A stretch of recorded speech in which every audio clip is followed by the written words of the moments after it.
Because if we didn't have love for each other, it would have been deaths. Yeah. We got 7 exes. We gonna see at McDonald's or something. We chose to fight. You know, in our city, you know, we fight because you can live and see another day. Fight. Of course. But if it was that serious that we start shooting and killing each other, then ain't nobody gonna win. So. Everybody lose. Yeah. I'm holding court, you standing trial. Why ain't I see you around back when I was down? What's up, world? It's your boy Big Court of the Holdin Court Podcast, and we here one more again. You know, we doing our thug thistle up here in Calabasas, doing our thing. Man. You know what I mean? I got my beautiful oldest daughter, Rachel Renee. Yeah. See, I ain't saying your name no more. Right? This lady can speak for herself. You know what I mean? She grown, all the way grown. But man, today, man, listen, we in the Bay with it. We got a Bay Area legend. I actually grew up on this gentleman, for real. Yes, and his city, his section, and my section, the Bay in Kansas City, Missouri, man, we always had a kinship. And he's a legend. And I'm not just going to say a Bay Area legend. Right. We're not going to say that. Right. We're not even going to say a West Coast legend. We're going to say a hip-hop legend. There you go. On the real. There you go. Man, we got the motherfucking Savage, Be Legit in the house. What's going on? Salute, man. Salute. What's going on? I appreciate you Thanks coming. for having me.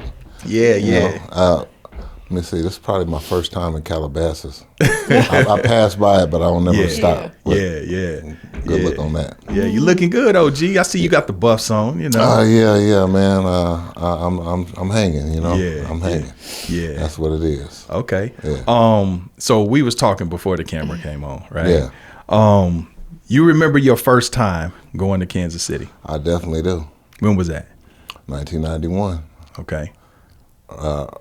Mr. Romeo Renee. Yes. Yeah. Shout out to Romeo Renee. And what's the other guy? Was it Jay? It's another guy. One of his business partners. But yeah, I remember them dudes. Okay. Yeah. The reason I brought that up is because I think the Click, y'all had an in-store at 7 Heaven. That's right.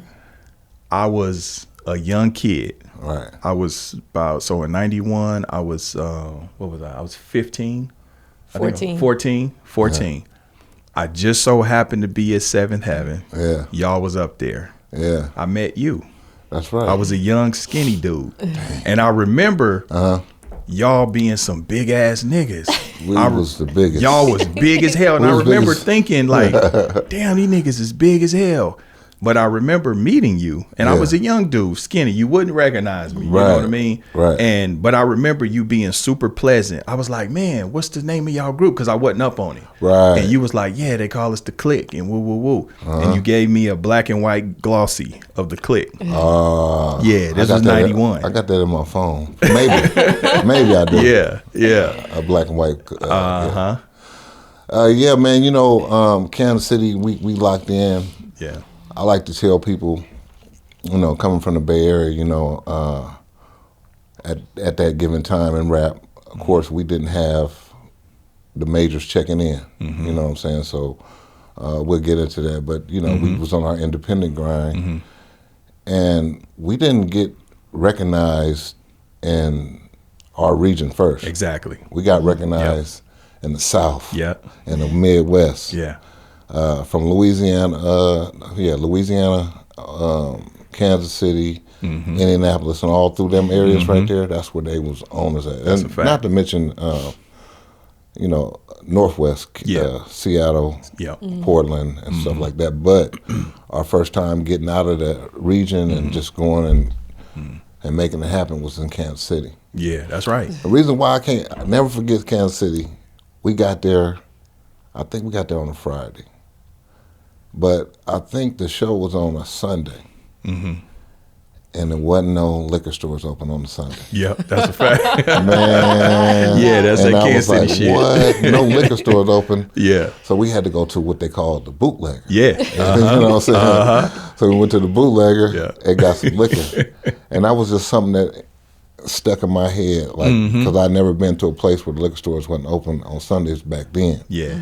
So hey, you know, this, you know, Bible Belt, man. The Bible Belt, Bible exactly. Belt. We don't sell no alcohol. We got to go to the bootlegger. Yeah. So yeah, that's what I remember going to the bootlegger. Ronell took us to the bootleggers, and yeah, we got it on. Yeah, nah, that's dope. So I want to kind of pull it back. And like I said before, growing up on you, there's a lot of questions that I'm going to ask just even as a fan, you know, of the music. For sure. So coming from Vallejo, California, which, you know what? Let me get this straight because I know you have the Bay. Right. Is Vallejo considered a part of the Bay?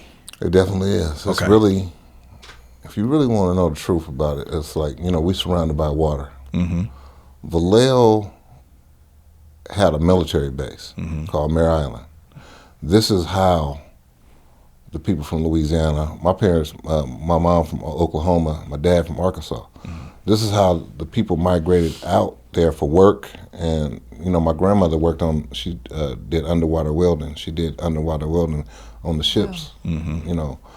So, and she also was the first one to have a house on Main Street. People don't know what that means to have a house on Main Street, like back, coming out of, you know, coming out of what we was going through. The Jim Crow South. Yeah. So, so we had a mixture of people that came from, like I said, Louisiana, all these, and they settled in Vallejo. So it was like a military city / people from everywhere, and it was like that's how we kind of like, you know, fit in down south when we came back down south. When we went back to Kansas City, we was like, oh, this feel like home because that's where originally our roots was from, and we came. So yeah, Vallejo is like right there. Of course, you got the bigger cities, San Francisco, Oakland, and then you got like Richmond right there, and then Vallejo, and then I think Vallejo probably would be considered maybe whichever direction you're coming, either the first city of the Bay coming this way or the last city going the other way. Got you. Okay. Going north. Got you. Right. That they would consider the Bay Area. Okay. You know what I'm saying? And this is before you start bleeding into like what, like Merced, Antioch, or no? When you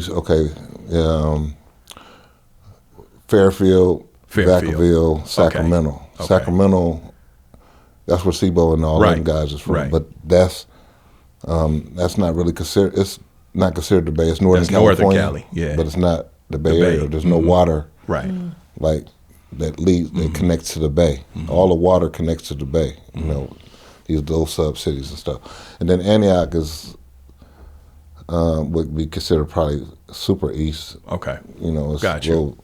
I got my geography all screwed up. I can never get it.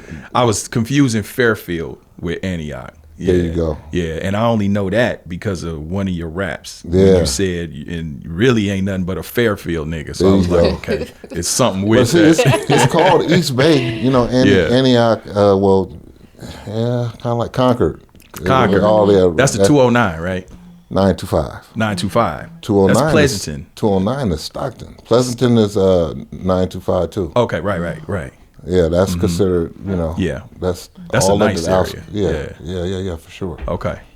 So coming from Vallejo, now what's the difference between the hillside where you're from and then the crest side? It's just like any crest is north. Okay. And we south. Okay. I got you. You get it? I got you. It's just any city. You're going to have the opposite sides. The opposite sides. You know, then that's just what it is. Okay. In layman's term. Okay. You know, one thing I wanted to ask with Vallejo culture, right? In the Midwest in KC, we rode Daytons, right?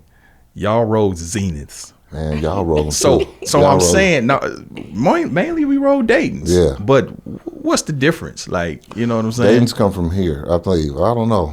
I don't know. I don't know where Daytons come from. They might come from Dayton, Ohio. I don't know. Right. But they were made popular in L.A. Popular in L.A. Yeah. That's what they culture bring. We had a guy named Jim Craig. He made this wheel called the Zenith wheel. Yeah. And it was 100 spokes. So it was either, you know how Texas, they ride 84s. Yep. Well, swingers. We was doing 100 spokes. Yep. In our region, 100 spoke Zeniths, and I believe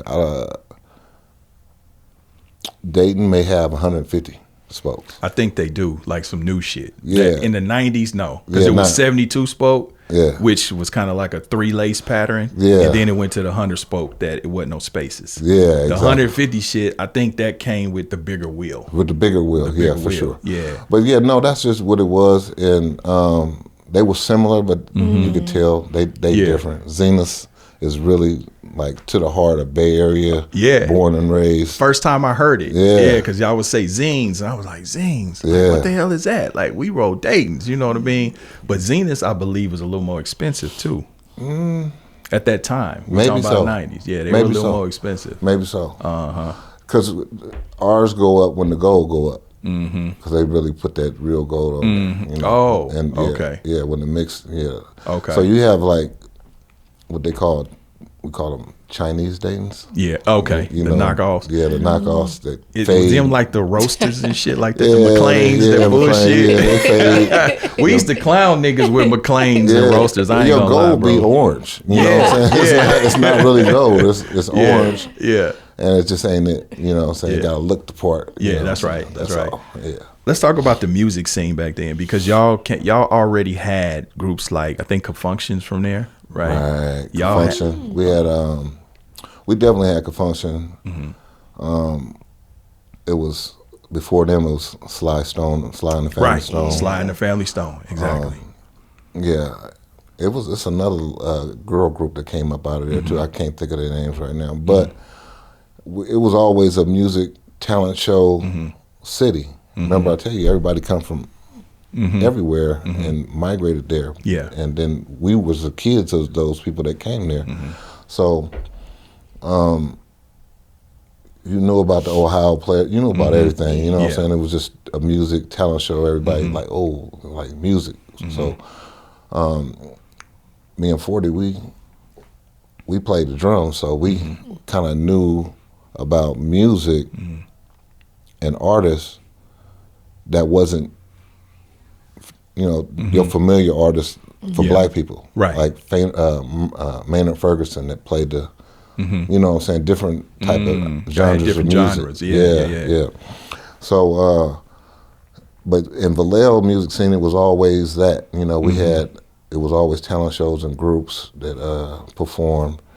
And, everybody's trying to display their talent to try to get up out of there. So you and 40, y'all being cousins, which right. pretty much kind of like cousin brothers, Yeah. because I have the same, cousins that grow up. That's it's your like brother. You more like a sibling, yeah.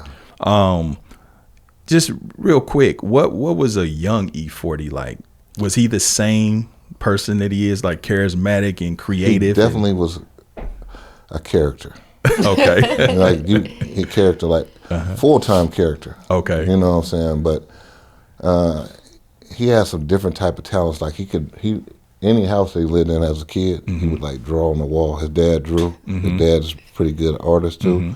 And he was an excellent artist. He'd like draw big birds and stuff, like real paintings on the, I don't know if he could do it now, but he used to draw on the walls and stuff. He played drums, and then he liked to dance.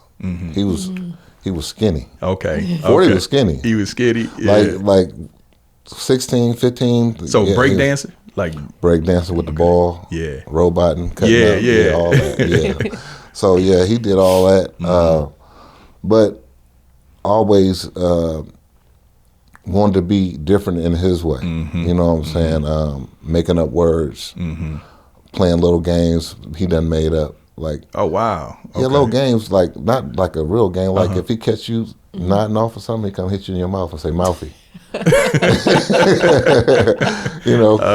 kind of like college kid games before college. You know what I'm saying? Yeah. So he was just always doing that type of stuff. But we was hustlers though, because we both had paper routes. Right. When we was young, like 10 years old, and stuff like that. We just always had that ambition of like, man, we want more. Like this is cool. I mean, but we paid our dues. I can remember 40 working at McDonald's. I was making like $40, probably like, I don't know, probably $40 every 2 weeks or something like that back then. Yeah, because you got minimum wage was probably $3 and yeah. And then he would take the 40 and give his mom 20 of it. Wow. Yeah. Damn. You know what I'm saying? Being the oldest sibling in the house, you know what I'm saying? He was just trying to help out. But, you know, that's just what it was back then. Wow. So he got a lot of different sides to him. Yeah. I'm curious, and I want to, I mean, I know it's a long time ago, but I want to still be careful with what I say. Okay. So I know there's a, you know, you got the kid time, y'all kids, y'all growing up. Right. At what point do y'all hop off the porch and figure, okay, the McDonald's shit ain't working, we need to do something different? Okay, the porch thing happened, I'm going to say 1985. Damn. Because, for one, for the record, everything is documented. Yeah. Okay. You go back and get the records. Okay. Listen to it. Yeah. It's going to tell you. Yeah. I remember when the world went crazy in 1995. Yeah. Well, 85. Right. 85. Yeah. So, my bad. So, so when the world went crazy is when it when the shit hit. Yeah. You know, you started having, so we stayed in the hills. It's a main street. Called Magazine Street. It is now called E-40. Exactly. Congrats to bro for that. Yeah. My uncle stayed up the hill from there, and then I stayed around the corner on Ladere. That's where my dad stayed at. So we was all around there. But at that time, that particular time, you know, rock cocaine that came out. Yep.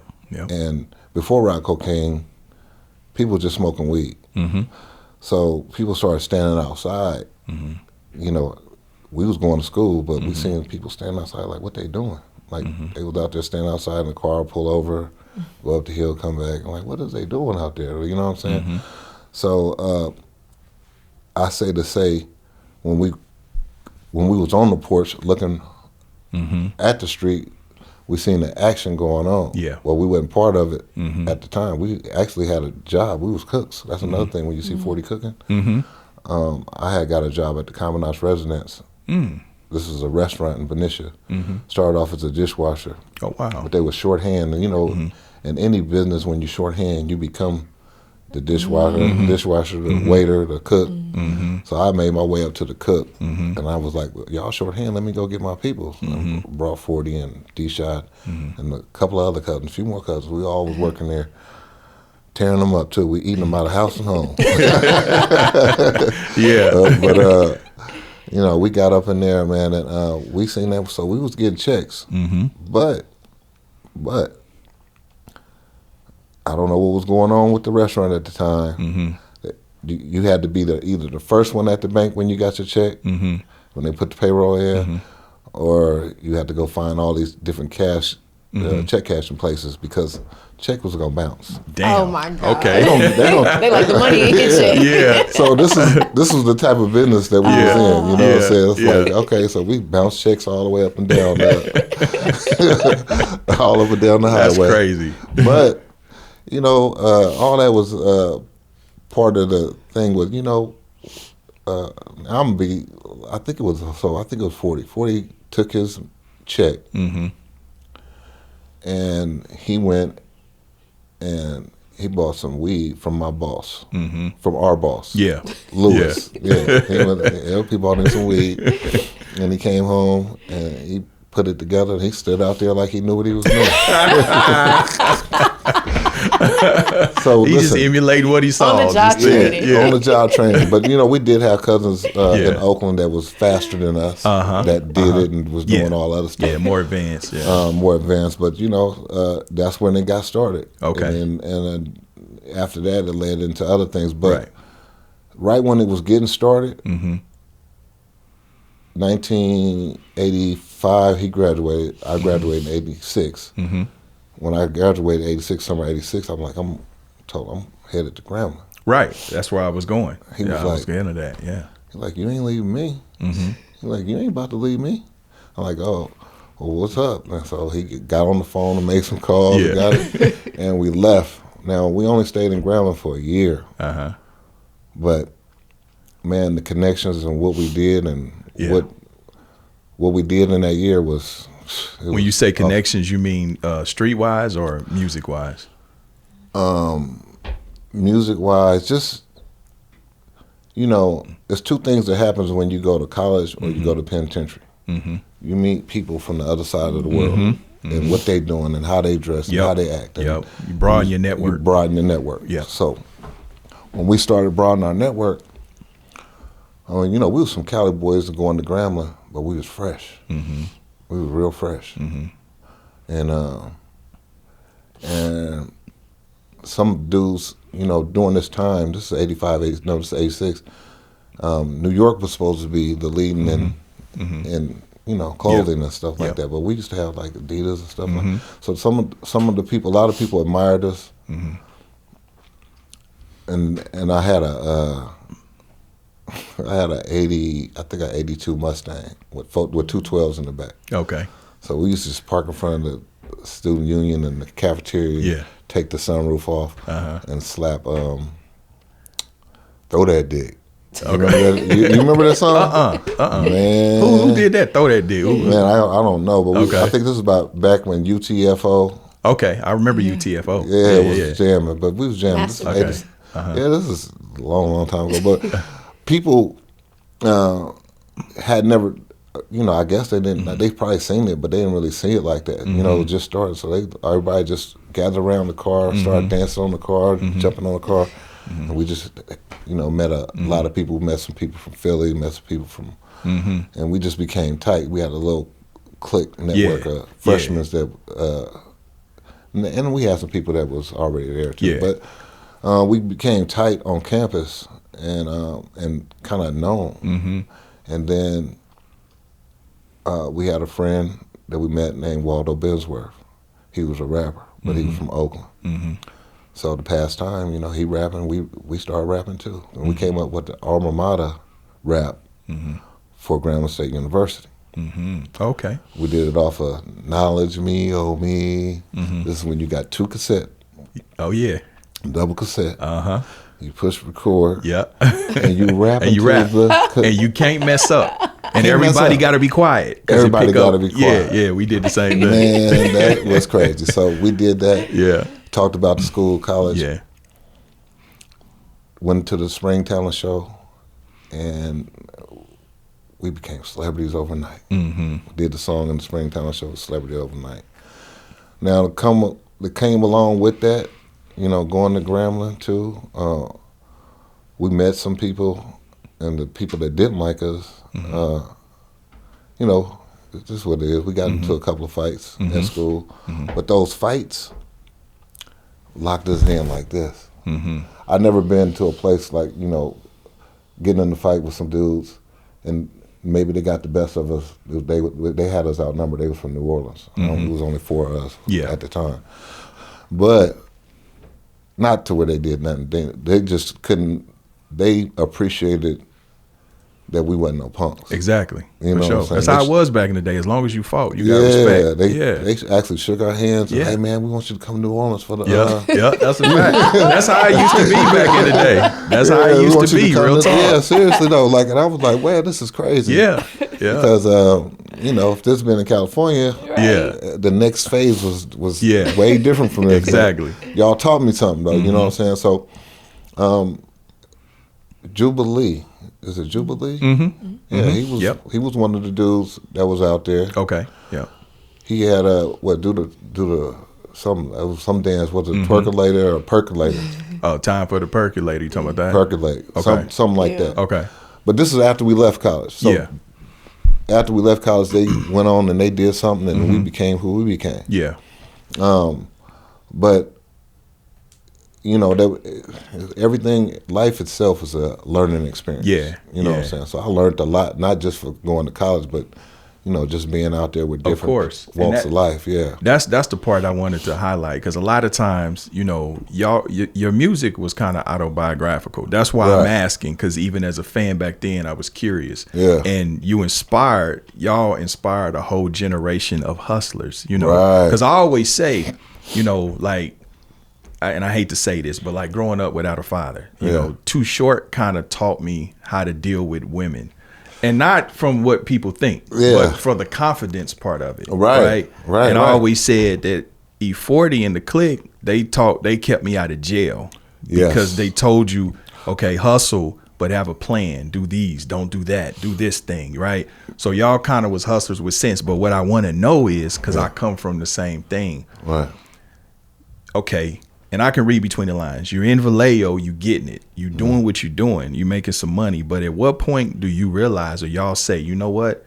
We doing good, you know, but we need to pivot and we need to, you know, do something different. So was it the music, like saying, oh, we want to do that, let's work toward that? Or did something happen to where it's like, we need to figure something out? Okay, let's do the music. Oh, my bad. So with the music, it's always been part of the family. Okay. You know, from the choir, playing the drums at church, and then, of course, we're gonna get into Uncle St. Charles. Already had a record. He already had a record. Records, yeah. So in our minds, we want that too. But it wasn't until we got to Grambling and all those fans came and we became like, you know, celebrities at the school. So when we came back home, we like, man, we got to make a record. Also, there was these D-boys, I could tell you, that was in Oakland, Lil D. Shout out to Lil D. Yeah, Lil D and them. Yeah. They had a record called the 6'9" Ville. And we figured, oh, they had a record. A lot of people don't know that they had a record. You know I never knew Lil D was involved in music like that. Yeah, well, this is like I say, so this happened way back, like late 80s. Wow, okay. So they had like a record. They probably was just doing it for fun, or I don't know what it is, but it was like the 6'9", it was a 6'9" Ville record. So, and everybody know what they was doing. Right. So if we're going to do it, if we're going to hop in the street, then let's have an exit plan. Oh, okay. That's what my question was. That's what it was. Okay. And we already had people in music. We just needed to get going. Yeah. You know, so didn't nothing happen. Well, I can't say that nothing happened. Something did happen. I got. Can you tell what that story is, or you got to leave that one where it's at? Nah, I could tell you. We was in the what we call. Okay, when we was in Grambling, D-Shot was at home, and D-Shot took over what we had, started. Yep. But he was like in the 10th grade, 10th grade, 11th grade. But money was coming fast. Right. A lot of people was jealous of what was going on. So there were some things that happened. House got shot up while we were away in Grambling. So when we come back, we got big chips on our shoulders about y'all trying to do something while we was gone. You see me? So when we got back, we was practicing looking hard. Yeah, we practiced. We mean mugging everything because y'all tried us while we wasn't here. Right. So try us now. Yeah, is what we was actually saying, right? And a lot of that type of stuff happened. So D-Shot ended up going to juvenile hall. You know what I'm saying? He got caught a case for shooting in an inhabited dwelling. I got that charge too. You did? Okay, so yeah, he got that charge. So he ended up going to juvenile hall with camp or whatever, YA, and me and 40 ended up, doing our thing in the street. But at the same time, the music was always there. The music was always there. So we doing our street thing, but we doing music too. We trying to figure out how to get in there. Yeah, see, I remember that time, and I know y'all was doing y'all thing. Y'all had to have been doing your thing because back then, studio time was crazy. Like you talking about reel to reel, right? Man. So even a reel is what, $500-$600? Okay, $500. Yes. And that was for what, a 2-inch? A 2-inch or half-inch. Half-inch reel, right? Yeah, half-inch. So to put in perspective for people nowadays, it wasn't like now. No. Wait, when you say reel, is that like the time? That that's the big ass thing reel. with the tape on it, reel to reel. Yeah. Oh yes. And you could only get so many songs on there, depending on how long the songs Probably are. about 3. Right. Oh wow. 500 a reel. Yeah. You see what I'm saying? Oh my so God. studio time back then was something way different. Like, man, some of these companies would spend hundreds of thousands of dollars to get a record cut. You know what I'm saying? Then you got to pay a motherfucker to work that shit right there because everybody couldn't work the boards. You know, you had to have somebody know what they doing. Yeah. And so I'm looking at that. So I'm like, okay, these niggas did that. And then you got to talk about manufacturing, you know, because you had to front load that shit. It wasn't none of that. You know what I mean? Yeah. You had to front load. And then you talking about when y'all did the video. Come on, man. 5K. First video. 5K? Was it on 16 millimeter? Yeah, it probably was. Okay. Probably was. It was, I can't even remember. Yeah. I think the camera was about this big. Okay. You know what I'm saying? They was holding it on their shoulders back then. But, yeah, we paid 5K for our first video. Okay.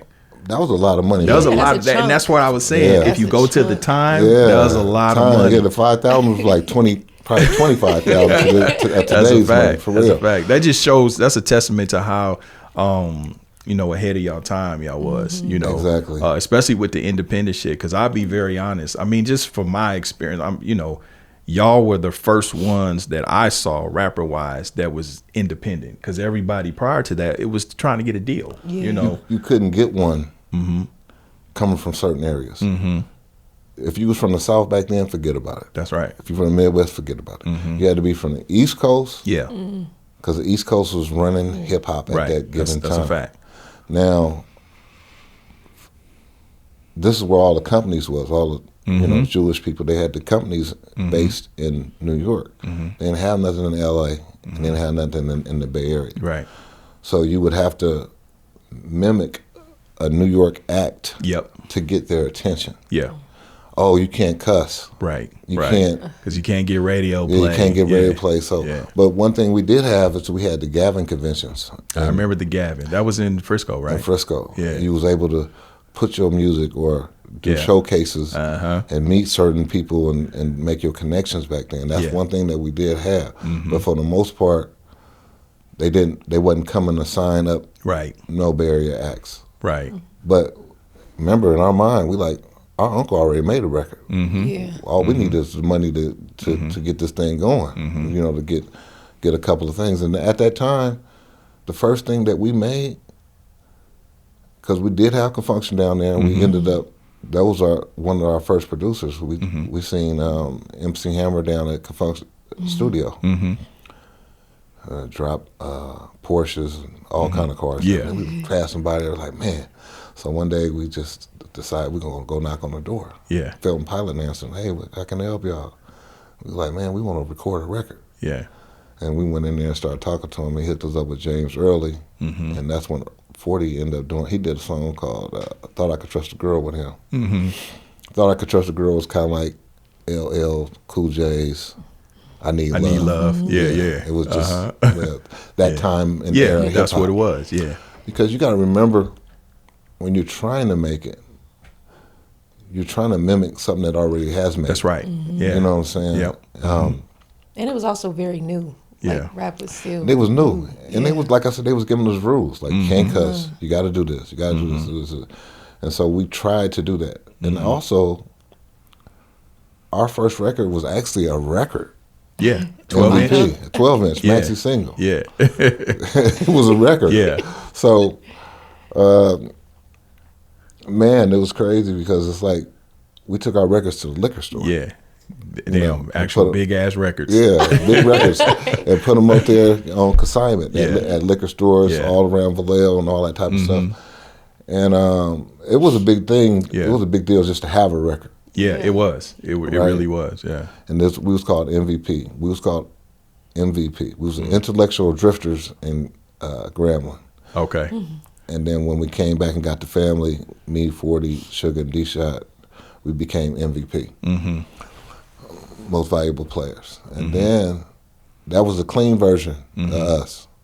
And then we said, you know what, man, since we independent, let's just do what we want to do and do, you know, explicit music. Yeah. At this point in time, NWA had came out and they was talking their stuff. So we're like, all right, let's just be us. And then, okay, now we the clique. Okay. Now, was the Kingsman before the Kingsman was the name of the MVP album. Okay. The group was MVP. Okay. All the Kingsmen was the name of the maxi single. Okay. And what I want to point out too, and you correct me if I'm wrong, your independent is a little bit different because you had Luther Campbell, you had Jay Prince at Rap-A-Lot, but they were kind of in business with these entities, you know what I'm saying? Yeah. They had some strong distribution. Yeah, right. Where you guys, you're dealing with Solar, but at that time you're probably dealing with, I don't know, Dog Day or Southwest or something, City Hall. I don't know if Walter was City Hall. We out the trunk with City Hall. Okay. That was our main guy. With Walter? Yeah. Okay. Mm-hmm. Walter would service the one stops. Mm-hmm. Then the one stops. But then we also, since we hustlers, there was all the mom and pop stores. Okay. So we come in to the moms and pop stores and we go in there and look in there. We're like, ooh, that's a nice place right there. Yeah. So in exchange for this wall to put my posters up, we're going to give you 100 cassettes. Yeah. A day before or 2 days before they release. You get it? Now, for a mom and pop, what you actually saying to them at 100 cassettes at $15 a piece back then, you know, that's what they were doing. You're saying basically like, I'm going to give you X amount of money to put my poster up on your wall. Yeah. Not only did they appreciate that, when the customers came in, they was like, "Hey, y'all got this? Y'all got this? This that new stuff." Right here. You know exactly. Had like, that relationship. That shit go a long way. That goes a long way. When you got somebody in that store that can advocate for you, because when I was putting records out at Seventh Heaven, when I had Rest in Peace to Byron, when people would come in and be like, "Hey, what's new?" You know what I'm saying? Hey, we got him right here. See that? Oh, you want to fuck with that? Everybody done bought that. They might be the first motherfucker to bought it. Right. But he gonna tell them, nigga, we just restocked. This shit was sold out. Exactly. And they had it to back then where you go in to a record store. Yeah. That sounds really strange right now. I know, right? No, I'm from Sam Goody era. I'm the last era. You're the last one, okay.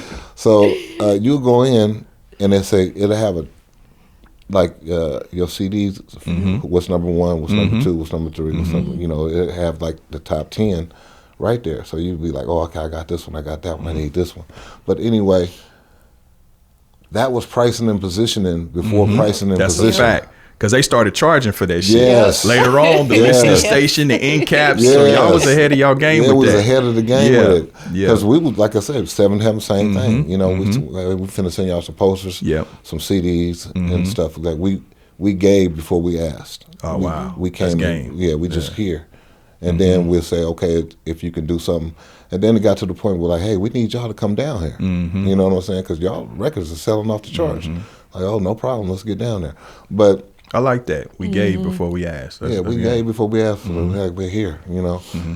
There was one trick that we used to do in this place called Warehouse Records. Was that Violet Brown? Yeah. People don't know what Warehouse Records is. Right. Or Rainbow Records to that effect. But we used to send people in there with our cassette. No, we put the cassette in the store.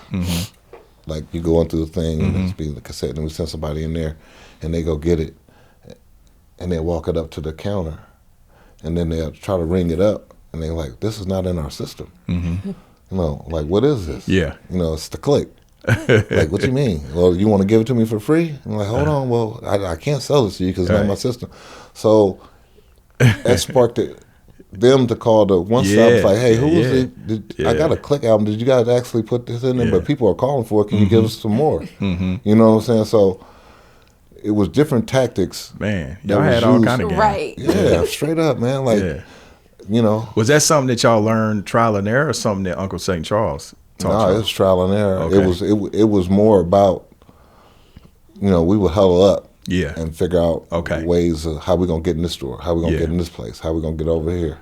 And then we like, I mean, we would do it ourselves. Walk in there and be like, This is consumer behavior. Acting like, acting like we don't know what's going on. But we want, hey, man, we're going to buy this. How much? You know, I'm gonna tell you, it's funny, and I don't want people to take it out of context because you know how the internet does. But P used to do that when we first got with him out in the Bay. Yeah. When we would go to Sam Goody and just be out in the mall, he would go check the bins for his product. Yeah, and I'll be honest with you, if it was like 2 or 3 left, he buy them bitches so they would can make another order. So they could make another order. Yeah. And at the time, I didn't understand, right? Yeah. And he would just buy them, like, you know what I mean? But yeah, you know, you learn the game.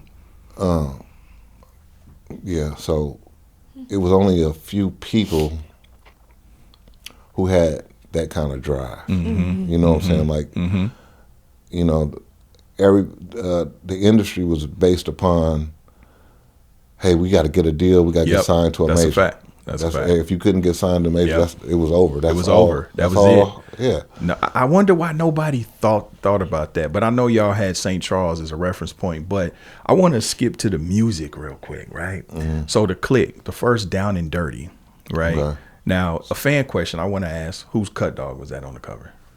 That was your shit? Still got it. Oh, you still got it? Still got it. Wow. What is that, a 72? 7 Deuce, yeah. Okay. Is it still the same color? Is it the same color? Yeah, 40 still got his too. Yeah. That motherfucker. Was them zines or Dayton's on that? Zinas. Okay. Damn, so I want to go to the music real quick. I did good. What did you like? I mean, you had because I think one of the lead songs on there was it Let's Get Drunk? Yes. And then what did you think when you heard Mr. Flamboyant? Right. In the studio, real time, when he lays that shit and you hear, did you think like, oh yeah. Okay.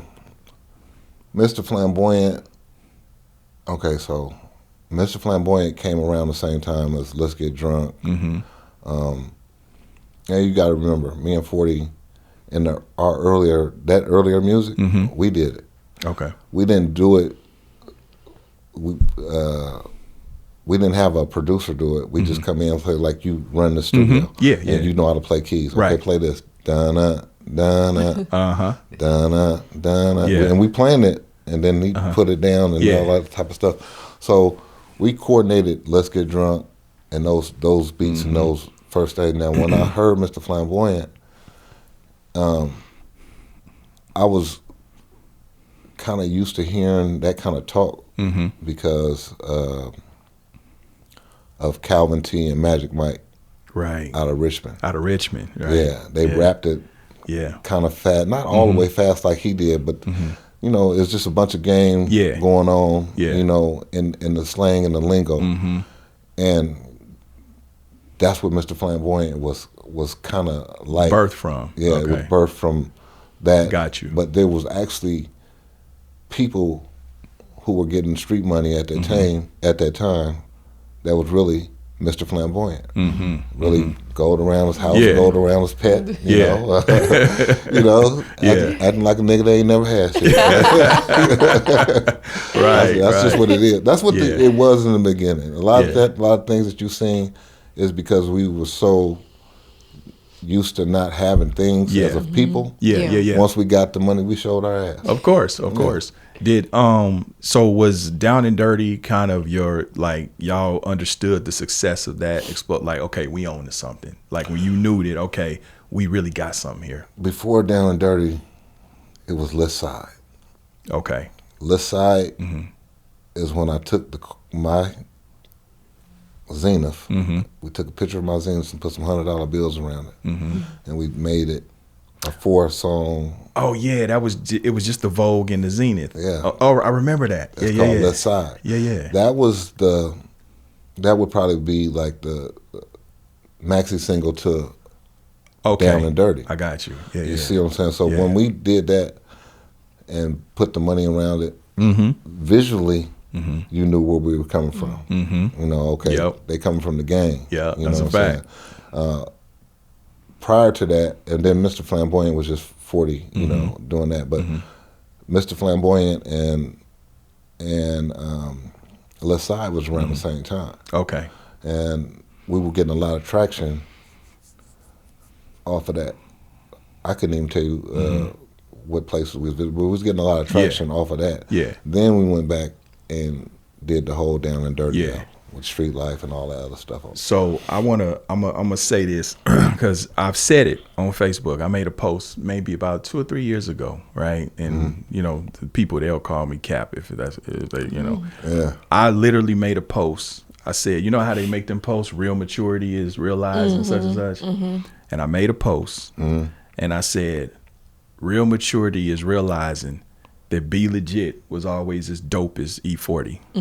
That's I literally said right that that's on Facebook. Facebook. Right there. I literally said that on Facebook. Yeah. Now, and the reason I said that, because that Trying to Get a Buck album. Oh yeah. Come on, bro. That was it. That motherfucker right there. To this day, I still listen to it. To this day. Yeah. Sometime if I'm feeling overwhelmed, you know, I might slap in Can't Stop Me. You know what I'm saying? Man. That was real motivational. You right feel there. what I'm saying? Yeah. That shit was super motivational. Yeah. Then if I'm popping my shit, you know what I'm saying, I might feel some like put on Can't Fuck With Me. You know what I mean? Like, you know what I mean? Can't fuck with me, man. Nigga in the foreign at night driving. You know I throw on late nighter. Yeah. It's the late nighter. Yeah. So I want to touch on the music real quick. Like, what was the late nighter inspired by? Because that's my shit. Like that. Who did Studio Tone? I think did that beat. But man. We get to the spot and then we backs in. See the motherfucking deuce being trapped in. Yeah. You know what I mean? Yeah. So man, that was life then, though, bro. Yeah. Yeah. All you had to do was go outside and participate, and the art of transferring what you just did into a song. That's what music was. The idea to when you're young is to live life to the fullest. You know what I'm saying? So you know you create all these things and do all these things, and then it just becomes like a chip in your brain. Then when you get older, you can just go to your Rolodex inside your head and write the music. You don't have to actually be out there doing what you was doing because you did it already. You know what I'm saying? Just, you know. But that was it. You was in your bag on Trying to Get a Buck. Like, that it's was like my first album. That's what I'm saying. And what I felt as a fan, I felt like, you know, I felt that energy. It was like you were arriving, and you knew you was on the precipice of this explosion. You know what I'm saying? And you was finding. That's like, how it felt. Yeah, yeah. And you know that album charted number 41 on the Billboard. Straight independent. No promotion. Seven Heaven did their thing. Yeah. They did their thing. Shout out to Jan. Shout out to the Jan. Yeah. We came in at number 41 on the Billboard, and you know, it sold over 100,000 records independently without no, you know. Yeah. And I think we was so creatively. So I just want to ask, this is a fan question. You know, creatively. So when you making records, like, I mean, you kind of said it, right? But when you making records like Can't Fuck With Me or Can't Stop Me, like what was your motivation when you sat down and was like, I'm gonna write this record? You know, the writing process for me is the music tells me what to say. Okay. In some you know, some situations, but the music really talks to you. Yeah. You know, Yep. if you hear like this, oh, that's a late night creeping Yeah. song. The vibe. That's the type of song. You know, you kind of get what it is, and then you start rapping and you listening to the music. I used to write my raps to the music. You know, a lot of people know how to rap, and they just write raps all day out their head, and then they put on a beat, any beat, and they could rap over. But my lyrics and that particular song, they went together. They girlfriend and boyfriend. That's right. You know what I'm saying? So they was hand in hand. It was customized for that record. You can't put that lyrics on nothing else, even though you can. But when it was written for that particular beat. It's part of your Rich Boy soundtrack. Right. No, that's a fact. That's a fact. Like, it's funny because like with 40, you know, it's like y'all was like Voltron. Everybody kind of had their position. Exactly. And for me, it was like 40 was the rapper, right? But he was like the D-boy. You was more player-ism. Kind of gangster, you know what I'm saying? To me, Shot was more like, even though I don't know if he's the younger brother, but he kind of came off, maybe it was the timing, like almost like the penitentiary Big Brother type nigga. You know what I'm saying? That was my interpretation you of it. You nailed it, bro. You nailed it. It all really stems back to your personality. Yeah. You know, somebody say your zodiac, you know, who you are. You know, they know, okay, he the laid back, you know, chilling the cut, you know, 40's outgoing. Hey, what's your name? You know, and D-Shot, he a player, you know, he like to mix around and do a lot of things, but he gonna get that was his energy. Exactly. His chest gonna come out, you know, you say the wrong thing. So like you said, everybody play their position as a fam, and that's just what it always was. And this was before the music, and to this day, even though, you know, right now, you know, everybody played. If there's a problem over here, he don't understand it or whatever's going on, so they might call me, hey, B, come, you know, address the situation for me, because you know, so I was like the one that come in and smooth everything out and everything. Negotiator. Mediator. Yeah, just a diplomatic one. Yeah, just to kind of, you know, make sense of everything. Yeah. Like, let me ask you this, because you guys were super independent, right?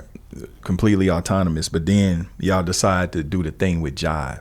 And what was interesting with Jive is, I don't know, you know, to my knowledge, I don't know anyone that ever had a deal like that, right? Because it was a situation, just for the people watching, and you correct me if I'm wrong. So Jive basically, and Jive was low key kind of like an independent too, right? Definitely. They was RCA's independent. Right. And so they paid y'all, or they paid, I'm gonna say Sick With It. They paid Sick With It up to a certain amount of units sold, like you would normally get paid as an independent. Then it turns into an artist deal after that threshold. Is that correct? That's correct. Wow. So when we went in to them, you know, they flew down to where we was at, you know, to come see us and say, hey, we really want, you know, to do something. So they came and they was like, so St. Charles, you know, he's a real shrewd businessman. He was like, man, you guys don't need them guys. Like, you're already doing this and this on your own. Yeah. So my question to them was, what are you going to add to make us already, you know, surpass what we're doing already? That's my question now. I want to hear why you did it. So they said, they came back, we'll say, well, to me and 40, like, okay, so we'll give you what you're making now. Meaning, advanced. No, unit wise. Oh, okay. Like, I see. Okay. Like, to say, for instance, trying to get a buck sold 100,000, 100,000 units, or at this time it's probably like 150. So we'll give you the 150 or the 200 or whatever it is, as if you were independent. And then after that threshold, we'll give you an artist deal. But the artist deal is not, you know, 12% either. It's still better than the average. It's way up here. I got you. Yeah. So, and we was able to still operate as independents through Sally Sale, Lil Bruce, and other artists that came. So we was just putting it through the Jive P&D system. Got you. Oh, okay. You get it? Okay, so it was a P&D. Now, if something starts gaining a little bit of traction, then we can do what we call the bells and whistles, and which is we call in and we put another, you know, an amplifier on this. Yeah, if you want to work radio, you want to, I got you. And then it'll come up, and Jive would assist us in that part of it. You know what I'm saying? Yeah. Wow. So, yeah, the deal was very, very unorthodox. They never did it before. Let me ask you this, and this is a fan question as well. You know, and, you know, pardon me if I'm being some kind of way with it, but I'm just asking as a fan. So, I mean, y'all doing it together, you know, and y'all do the Jive thing. Right. But 40 is kind of moving seemingly out front. You know what I'm saying? But with the Jive thing, it was kind of like it was not necessarily positioned as a Sick With It situation, but more like a E-40, the $3 million man. You know what I'm saying? That was an article, yeah. Yeah. So I'm saying in terms of the presentation, Did that ever make things? I ain't gonna say weird, but you know what I mean. It could. It probably did, but in a sense, to their credit, that's who they wanted. Okay. When they came and got the Commodores, they wanted Lionel Richie. You get it? Yep. But they took the Commodores. Got you. Any group, Destiny Child. Right. They wanted Destiny Child, but they really wanted Beyonce. Got you. You know what I'm saying? But there's going to be a leader in every group. You know, so 40 being the man he is, he's not going by himself. Right. That's all right. Y'all want me, but this is what I got going on. This means more to me than I deal with y'all. So if y'all want this, then we can work something out. Got you. You get it? But they still put him in front because they wanted him as an artist. Okay, you know? I see. So it was more them, like, okay, we doing all of that, but this is why why not really here, but this is our focus. But that's cool that you could play position though. Right. Yeah. No, that's good. But this is what they wanted. They wanted the click, right? But then besides the click, they wanted E-40 solo. Okay. You see what I'm saying? And then, you know, of course they said, okay, then what about Be Legit and D-Shot and Sugars and you know, and we all had solo albums at the time. But at that particular time, I believe The Mailman was out. Yep. And the lead single was probably Price Looking Hard, but also Captain Saberho was on that thing. So Captain Saberho was really a click record, but it was on 40's solo project. Okay. Which made them say, that's where they felt like that's the heat right there. Right there. But it's really, okay, I got you. Because we could take this record and blow it up. This is where they came in at, because it was already blowing up everywhere when we was doing it. So that's what made them say, okay, that's an E-40 record. Right. But it's really a click record, but it's on E-40 album. Right. So we'll take the group too. We want the click as a whole, and we want him as a solo. Okay. Did you understand all of this in real time, or is this hindsight? I kind of understood it in real time because I was the one that was behind the scenes pushing the buttons on a lot of different things too. You know what I'm saying? Like you said, the glue of the whole situation. But our aim was to be independent. But we was like, okay, we're looking around, ain't nothing on the wall though. Yeah.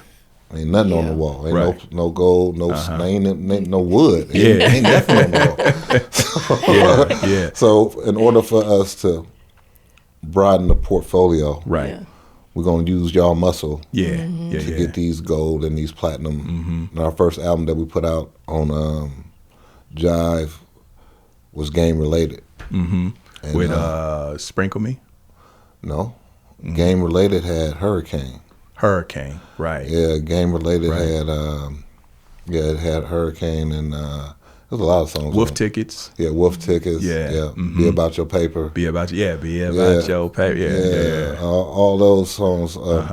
So that was an album that Jive had that would go. Then they also had they repackaged The Mailman with, you know, Price Looking Hard. That's when Tupac and 40 did the video and all that type of stuff. So, we made it interesting. Okay. Looking back on it in hindsight, do you think the Jive move was a good move?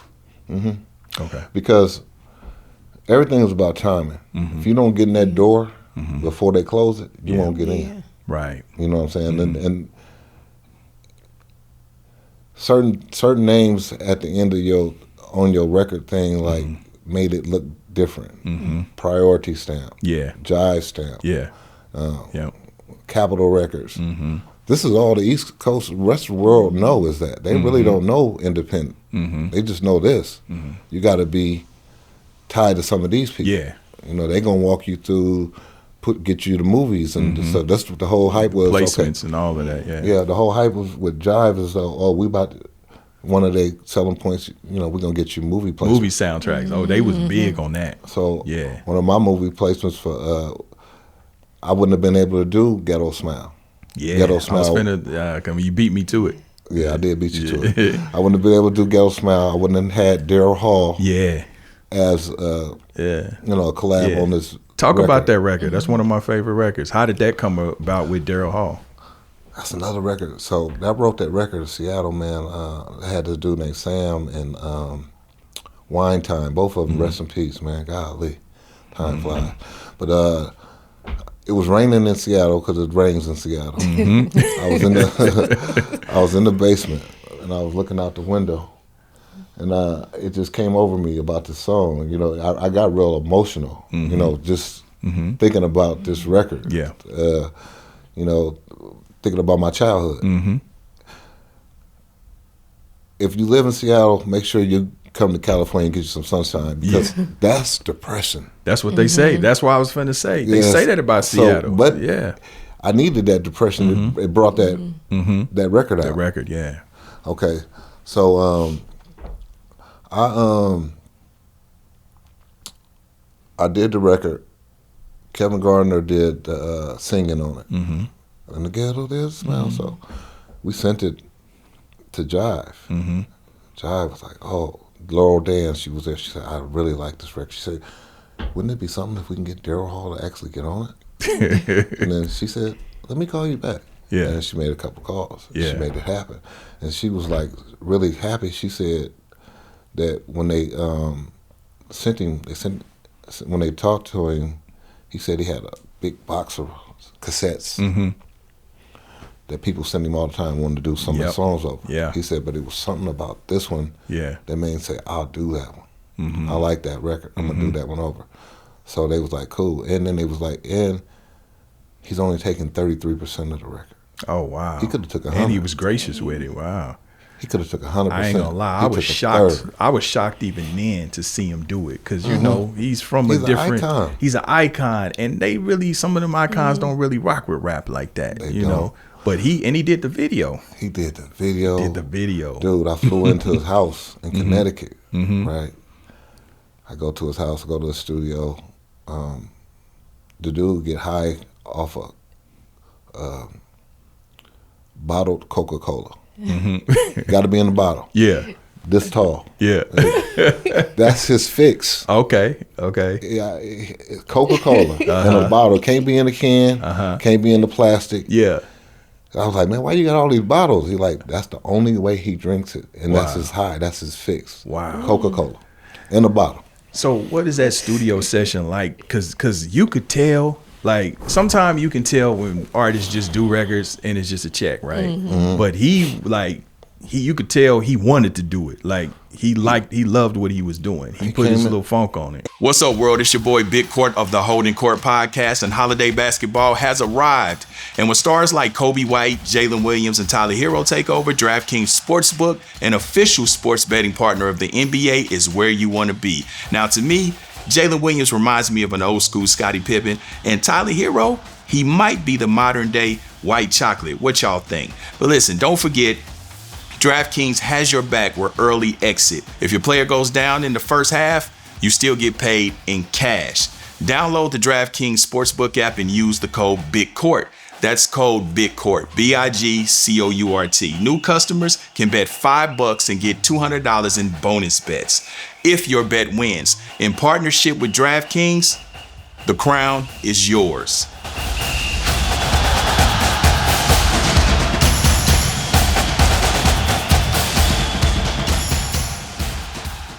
He came into the studio, like I said, he started drinking this Coca-Cola. He went in there, and he was in there, and he started closing his eyes and singing it, bring it back, do this. And then they started messing with the music, because it was a plain track that we had already did. But then they started, getting on the board, making all that sound better. I was like, okay. They got in here and they fucking with the production too. So you know what I'm saying? So I'm like 2 thumbs up, like cool. We took some pictures, we hung out, making the record, and then we came back and shot the video. I think we went to New York to shoot the video, but he stayed in Connecticut. So yeah, it was a blessing. I actually seen him after that a few times. Like he'd go do the casinos in Reno and stuff, and I'd pull up. And what I learned a lot about him, like his tour shirt was Marvin Gaye. Picture of Marvin Gaye. Said some sexual healing. I don't know what it said on it, but it didn't have all the cities on the back. Yeah. So he was just always locked in a different manner. He was chocolate milk. Yeah, yeah. That's right. Yeah, that's straight right. up. Yeah. Like, you know what I'm saying? Yeah. So would that be considered that was kind of like your first commercial hit? Yeah, it was. It was. It was. It's crazy because that album, that particular album, The Hemp Museum. it's crazy. Those two songs, that song was the most they had invested in it. That ended up on Ice Cube's the movie he did when he went to Africa, Dangerous Grounds. Okay, yeah. Ended up on that soundtrack. Okay. Actually, in the video, they got one video playing, then they got one video showing clips of the movie. Yeah, that's how they used to do it back then. then. Yeah, that's right. That's right. So,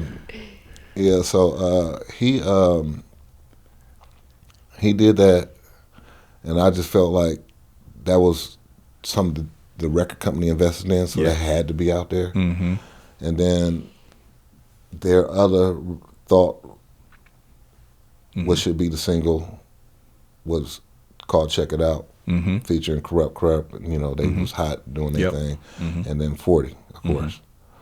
That's So that was their investment. But the record that was on the B side is still being played today. It's called "City to City." City to City. Yeah. That thing. Yeah. It won't die. It won't die. It won't go nowhere. And it never was a single. Right. It was just a B side. Ain't it funny how that worked? Yeah. You got a lot of B-sides from a lot of stars that a lot of celebrities that weren't, it wasn't the single. It wasn't the single, but it came out and it stood the time of, the test of time. To the point now, like Marshawn Lynch, he do Thursday Night Football in your city. And that's the song. Yeah, City to City. That's the Yeah. song. Yeah. And that's still publishing. Yeah. It don't go away. So y'all own, or let me say y'all, I'm going to say you own all of your back catalog, the publishing, the masters, all that? For sure. Oh, that's dope. Except for, now, that particular record, City's Hemp Museum, it was involved in that unorthodox deal that we was talking about. So, 2029. It reverts back to you. Yeah. So we got about three there. years. I've been counting there. 3 years, a little bit changed. You count down now. Yeah, count down. Hey, I'm curious. So you got this, you successful at this point. I'm watching it. I'm a fan. Right. At what point, like, I don't know if you were still in Vallejo, but at what point did y'all, or let me ask you, because you're here, did you feel like you outgrew your environment? My 7 exits. Yeah. Yep. You had to get out to 707 because you knew, okay, I'm doing something different now. I can't be here like let's that. say this. For one,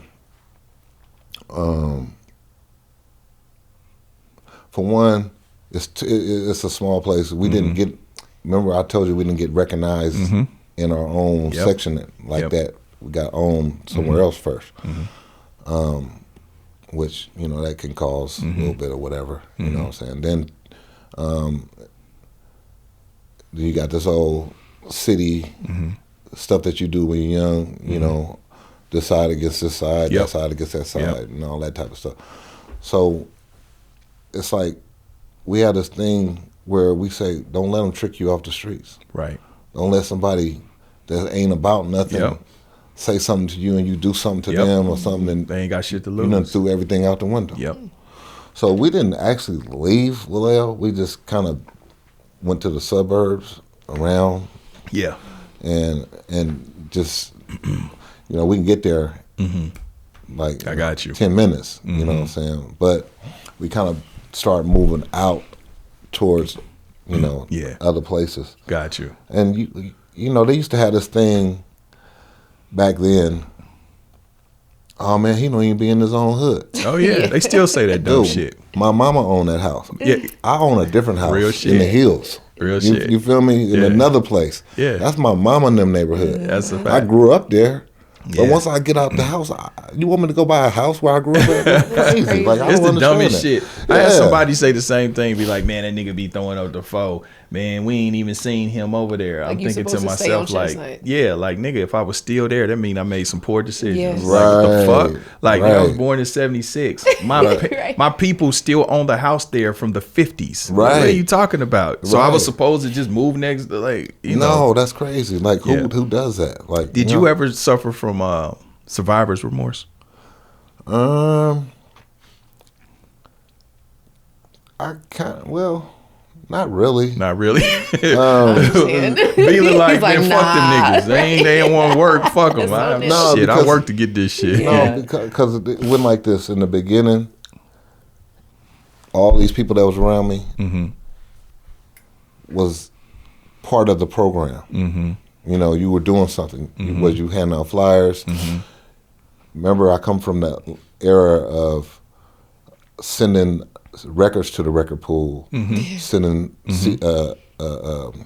posters to the record store, sending records out, snippets. So I needed manpower. So if you wanted to be around, you had to work. That's right. I had offices like, come on, look, everybody was down to work. Now, if you didn't want to work and earn your keep, then that's different. That's on you. Exactly. That's right. So that's so you different. gave everybody opportunity to be a part. Everybody had opportunity to come to work. A lot of people had opportunities that dropped albums. We gave everybody deals. Yeah. We put everybody on we was acting like niggas that ain't never had nothing. We put everybody was getting $1,500 a month just because you was part of Sick With It. Wow. At first. When you were signed to the label. This was your advancement to your albums, get ready. Yeah. And then yada. We was doing to them what Jive was doing to us. Right. Nice. Right. You know what I'm saying? Right. So we was putting them in position, but it always come to the point to you ain't did nothing for me. You can never do enough. You can never do enough. Or artists. Artists. You know, we wear many hats. Yeah. Artists, when their record don't do what it's expected, they expect it to do, then they gotta be like, oh man, I see it time and time again.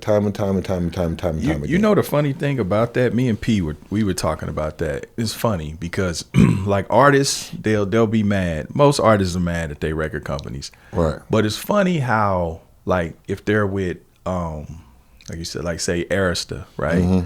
You never hear them talk shit about Clive. If they with Interscope, you never hear them talk shit about Ivine, right? No. But for all intents and purposes, you and 40 are kind of the middleman to the record company, right? Right. So, but with us, it's like they hard, man. Them niggas fuck me. Them niggas ain't shit. Yeah. But it's like, damn, if Jimmy Iovine quiet, he ain't gonna say nothing. They gonna say nothing. But the reason why artists say they fuck me and they did this because they don't know the music. They don't know the business, right? They don't know the business. They just think, hey, I got 1,000 views. Every artist think they're a superstar. Yeah, no, it's not like that. You're not even deducting what got you there to here. Yeah. It took us. You not even thinking. Even back then, if you sold, 100,000 units, you do know that we had to manufacture those units being sold. There was a cost associated with that. Then there's shipping. Then there's marketing. We gave away 10,000. Yeah, we gave them away. Promo, gave them away. Right? Yeah. Put holes in them. Put right holes in the barcode. On the barcode. Yep. That's a fact. You hit the streets. You doing like this. You go to the park. You doing this. You giving them out. So that was a big part of our campaign, was giving out music. Yep. We go to the parks where everybody got the loudspeakers, playing basketball, picnics. Yep. Here you go. Slap this. So you might print up 100,000, but you finna give out 10,000. Yeah, that's a fact. I want to ask you about Celly Cell. Because Celly Cell was one of my favorite artists on Sick With It. That first one, Heat for Your Ass. Yeah. Like, that was my song. That was Heat for Your Ass. Yeah. And Bellin' Through the Hood. That was my shit. Okay, so that was my shit.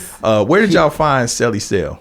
How did that come about? From us. Oh, okay. He's somebody that grew up with y'all? Yeah, we was high school, junior high, all that. Celly was our little homie. Well, yeah, he was right there. Celly like 2 years younger than me. Okay. So, because outside of the clique, it seemed like, in my opinion, as a fan, Celly Cell was the next promising act over there. He definitely was. He definitely was. Celly Cell is going down tonight. I'm sure that went gold. That went gold. Absolutely. That was a double album back then. You know what I'm saying? But no, Celly, he was one of the ones that when Jive called and we could put the bells and whistles on him. Okay. He got the okay. Yeah, we could do something with him. Because I think he really hit stride with Killer. Was it Killer Cali? That was Killer Cali was the record. It was Killer Cali. Then the G Files came after that. But the Killer Cali one, with It's Going Down Tonight, that was the record. That was the one. Yeah. So why you think, and just again outside looking in, fan question, why you think Celly Cell didn't go like he went, but why he didn't continue that trajectory? Okay. I'm not gonna say okay. So if you got 4 up the bats, you're not gonna hit a home run 4 times. You know what I'm saying? Right. Sometimes your best pony is your first pony. You know what I'm saying? That was your first trick. To follow that first trick is hard. It is. You know what I'm saying? Hard to do. So if you get a record that's blowing up, they won't. Okay, bring me another one. And then it's hard to match that. It's hard to match because you're trying to match. You're not creating out of just what you want to do. You're trying to match something. And that don't never really get it. It never got it to where another artist try to sound like another artist. That's not going to get you nowhere. Oh, this dude sound like Tupac. What's only one Tupac? It's only one Biggie. You know what I'm saying? Right. You have to be original in order to do it. Now, it's just with him, he happened to have that song, and he came again, and it didn't get as much. So as an artist, sometime, or as a label, let's say as a label, Jive may have been like, okay, that one didn't do as well as the one before. So we're gonna pause right now on taking that to the next level. Right. So until you come with that record, timing is everything, man. Timing is everything in this thing. There won't be another Master P. Right. That was my. Oh man, come on! You getting ahead of me on shit again? I can tell. You see, he getting ahead of me on shit. Yeah. Because my next question was finna be, y'all doing y'all thing in the Bay, and here comes this fella from New Orleans, Master P. What was your thought on when you met P and then you saw his movement? And the reason I'm asking, Bila, I'm gonna preface it with this because. I got with P in 95. I signed with No Limit. He flew us out to the Bay. Right. It was a period where the Bay, I felt like, kind of shunned P initially. I think maybe because, I don't know if it was the accent, because he had the Southern accent, but he's on my beats, doing, and then I think he really found his sound when he went back to Baton Rouge. But what was your take on P? And am I correct in saying that maybe the Bay shunned him a bit in the beginning? Yeah, I think the industry shunned him in the whole in the beginning. And it was just because of the accent. It was just because of you represent New Orleans. And hip-hop was East Coast. But at first he was representing Richmond, though, the Bay. That's how he got in. Yeah, that's how he got in. That's how he got in. He came in through the same door that we came in on the independent level. Right. Difference between him and us is all these people back here where he from, New Orleans and stuff. We finally got somebody. We finally got our own. Yeah. We've been living off of New York. We've been living off of supporting other artists. It's our time to support our own. That was a big move because they didn't have nobody. They didn't really have nobody coming out of those areas. Even though he said he was from Richmond. When he talked, he was from New Orleans. And then he went back. Right. But it's like he went back once it got cracking. But like in the Bay, I always felt like, and and I saw some stuff and hear some stuff. You know, people like they shunned him. It's like they didn't really fuck with him till he popped. Yeah, they didn't. You know what I mean? They didn't. It wasn't what they was used to hearing. Yeah, they was hating on him. Let me just say what it is. They It was wasn't hating what they on was him. used to hearing. But he was a different type of dude. You know what I'm saying? He was that boy. He from Richmond, California. Is not no punk That's place. right. To be That's from. right. And he was in the streets. Yeah. You know, he was in the streets. He was doing his thing. You know what I'm saying? So once, you know, then, you know, he started doing the music. Yeah, they probably thought it was Boosie in the beginning, like, oh man, where'd they come from? You know, and then all of a sudden, that sound was what you needed. It connected. Yeah. It connected the sound, the thing. When he came through our door, when he came through the Bay Area door, right? All you needed was some Zeniths and Vogues. Yeah. We really laid the master print out. Yeah. Here go what it is. Here go our people. Here go the distro. Everything is here. You seen us do it before you did it. Yeah. When you came along, it was already laid out. The door was already kicked in. Yeah. Yeah. You know Because he always gives props to Uncle St. Charles. That's it. JT. Oh yeah. St. Charles, JT, and 40. And 40. Yeah. That's it. Yep. But that's fine. That's cool. But there was a lot of things that, like I said, somebody would ask me, like, man, how you get your record into the store? That was a big thing. How do you get your records in the store? And you know, you got to go through this distribution deal. And see, the way we did it, we didn't go. We did it differently. Like we made a deal with the distro instead of getting $15.95. Like, hey, say we get these to you for $10. You know, give them some wiggle room. Yeah. You know, we selling legal dope at this point. No, that's a fact. You know what I'm saying? So if you buy these from us and you buy all 10,000, we're gonna give them to you for $8. Yeah, you cash it. It's just like the game. It's just like the game. Yeah, you it's come just with like the money on the wood. I'm gonna show you some money is love. on the wood. Yeah. And then they called and be like, hey man, we need another 5,000 more. This is better than that's real. This is better than selling dope. Yeah. Like, at least you ain't got to look over your shoulder. Right. You ain't scared about nothing. Yeah, you bring a 5,000 CDs down there, leaving with a $40,000 check or something like that. Just was unheard of in that era, that time. Remember, money was different back then. Yeah, no, that's a different. fact. So, that's a fact. Transferable skills. Yeah, so it was like, you know, I say we all helped that area expand. Yes.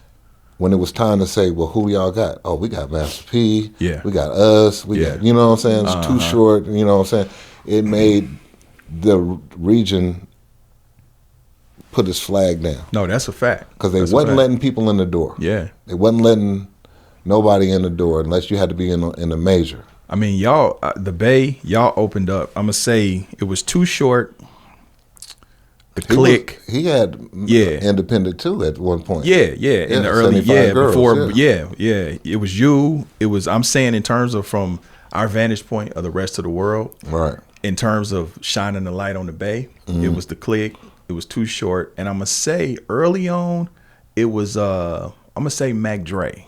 Because I think Mac Dre was 90 with On My Toes, which will lead me to the fan question. So he had the lyric, you know where I'm going with it. Was it On My Toes? I'm not with the click shit. Some with the sick shit. Yeah, I'm not. What did that stem from? Okay, that stemmed from Lil Bruce. Lil Bruce, which is 40's little brother, little cousin. Okay, little cousin, right? Him and Mac Dre, they grew up together. Okay. You know, they lived in the same, they probably went to school, elementary school, whatever.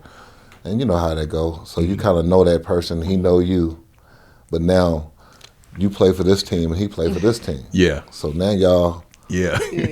I got you. And if we know each other and we rapping against each other, I know some stuff about you that everybody don't know, and you know some stuff vice versa. That's right. I know who your daddy is, and, you know, and all that stuff. So I know your auntie's a smoker. I know your sister. Yeah. So they get into a rap battle, and they start hitting below the belt. You know, each team, you know, each guy hitting below the belt. but it was entertaining at first. But then, it came to a point like we started doing shows, and they would be at the shows, and we fight. It's just all part of growing up. Yeah, that's a fact.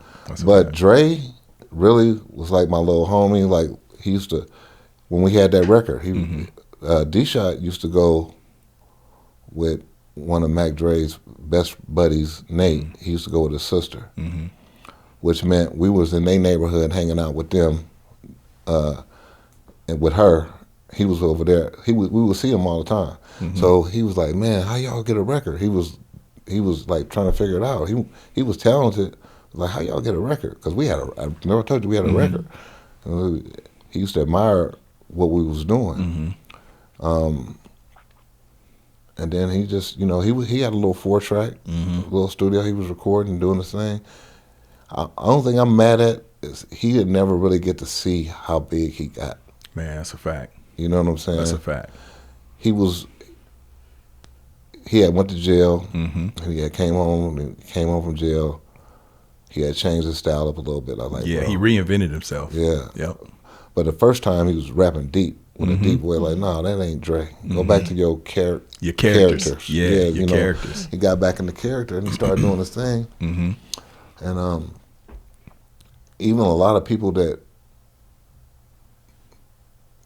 came behind him did through the Thiz Entertainment, Thiz stuff. He didn't really deal with a lot of those dudes. He had his certain little crew, the Cutthroat Committee, and some other people, but he was focused on taking it, to the next level. Right. Yeah, we did some. I remember we ended up going to Hawaii. We did a show. A promoter booked me and him to Hawaii. We hung out, and we did a lot of networking and talking. And we ended up coming back and doing a song. And like right after that, he passed. I want to ask you the same question that I asked Sibo when he came on the show. You being from the Bay, but also, of course, Kansas City, us and the Bay being like cousins. Did you feel some type of way toward Kansas City when he passed away? Nah, because at the particular time of him passing, our neighborhoods wasn't the best of friends. I mean, it's no secret, at that time. The Crest Side, the Hillside. Yeah, in the Hillside, they wasn't really seeing eye to eye at the time of his passing.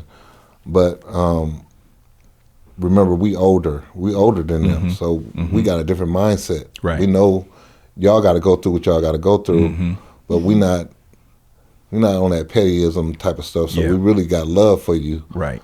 But because if we didn't have love for each other, it would have been deaths. Yeah. We got 7 exes. We gonna see at McDonald's or something. We chose to fight. In our city. We fight because you can live and see another day. Fight. Of course. But if it was that serious and we start shooting and killing each other, then ain't nobody gonna win. So everybody lose. Yeah.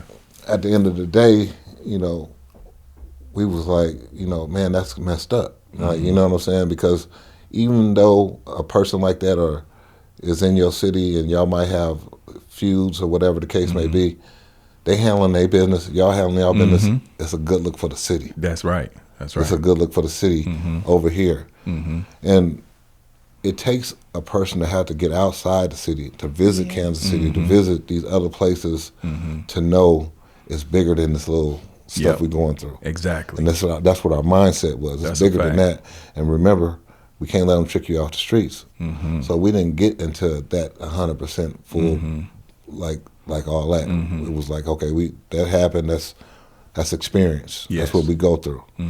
But we buried that hash. We wasn't tripping on that, and we really was at this time wanting to see him, do whatever he do his thing. Do his thing. It's going to be stronger for the West Coast. It's going to be stronger for the Bay Area. It's going to be stronger for It's like, who y'all got? Well, we got Mac Dre, we got this, we got this, Mac Mall at the time. And shout out to Mac Mall.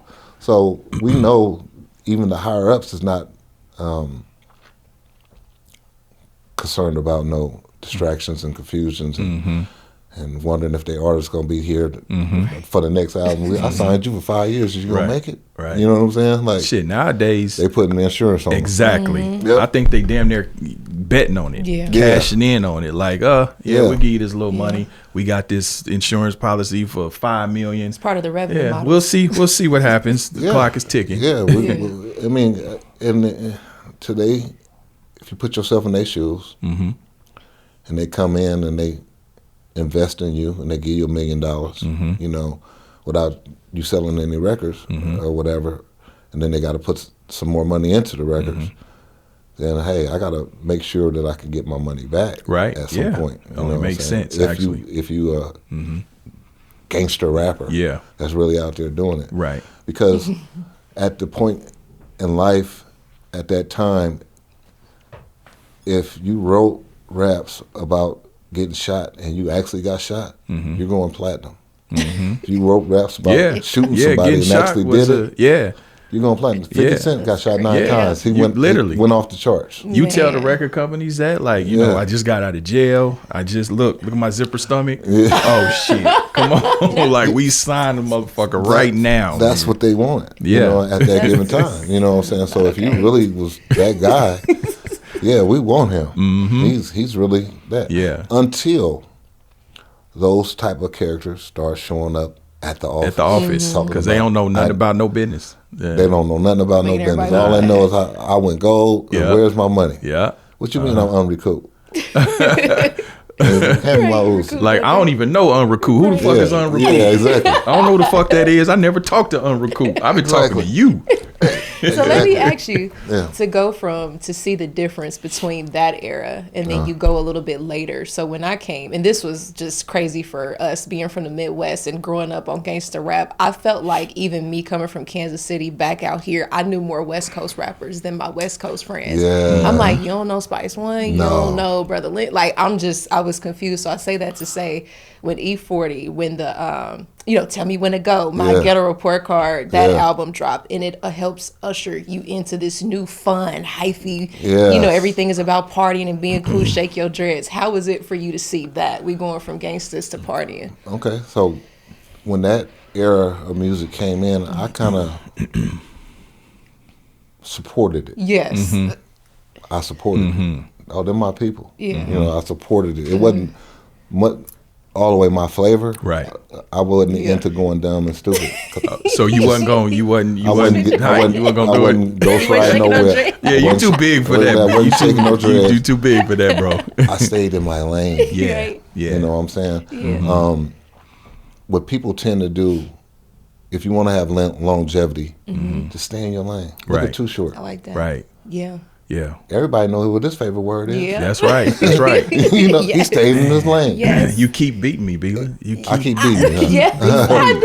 Yeah. Every time. You keep beating because I was about to go into, I was finna say, longevity, right? Yeah. And the fact that, Short, 40, yourself. And I always use 40 as an example of this, how he's been able to, he's the same. But he manages to stay relevant with each generation. What do you think that's attributed to? He gamed up. So 40 uses music,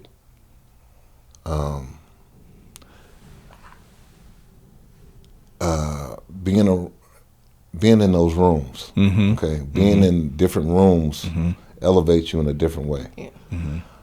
Okay, you're a consumer of music. And you heard of E-40, or you may not heard of them, but you're watching the Warriors doing the playoffs against LeBron. Exactly. Who's that guy that keeps standing up there? Right, courtside. Household name now. That's right. You see what I'm saying? That's you went from 50 million people watching you stand up, clapping your hands, dapping the ball players. That's a different type of hype. That's a different type of hype. Yeah. That's a different type of thing, and it's just. Now you in that building and you sitting there and you talking to these other people and they was like, hey,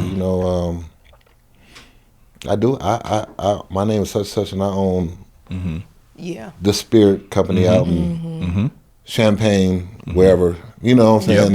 And you just start connecting the dots in a different fashion. You know what I'm saying? It's the different rooms that you start being in. Okay, so he understood the pivot game.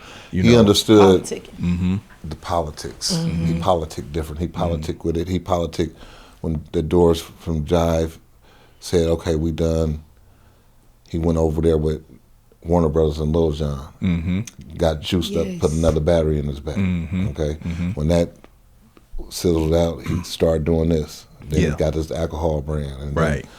Other things. I think he got his hot dogs, Polish sausage or something like that. He got a lot of shit. He got a lot of shit. Links, ice cream. Yeah. And it's just being an entrepreneur to the fullest. And I got to give love to 40 because I will say 40 supports the show. He supports me all the time. He'll post you on the story. Yeah. He share me all in the stories. Yeah. He'll repost my shit. You know, he even told me happy birthday, as you did too. I appreciate that. You know what I mean? But 40 be tapping in, you know, so I appreciate that. Yeah.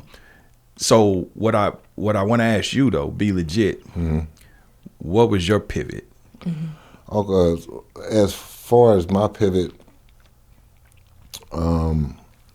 everybody know that I smoke. You know, I'm a smoker. Yeah, I could do music all the time, just smoke and do music. That's me. I mean, he had the dank game. He had the dank room. Yeah, the dank room. The dank room. So you put up on Be Real too. I saw that. Yeah, y'all was in the hot box. Yeah, we in the hot box. She a smoker too. Oh, okay. You're in good company. I don't smoke or drink. Never have. But this one, yeah, she do. Yeah, you know, that's move to LA. You sent me that. You moved me to LA and sent me to art school, of course. Yeah. Well, you know, it opens your mind in a whole different aspect as an artist. Yeah. And whatever kind of artist you is, even if you're a cook. But for me, even when they started saying, okay, you know, California has the best weed and all that type of stuff, and then they were like, oh, we're getting ready to go legal in a medical field. Yeah.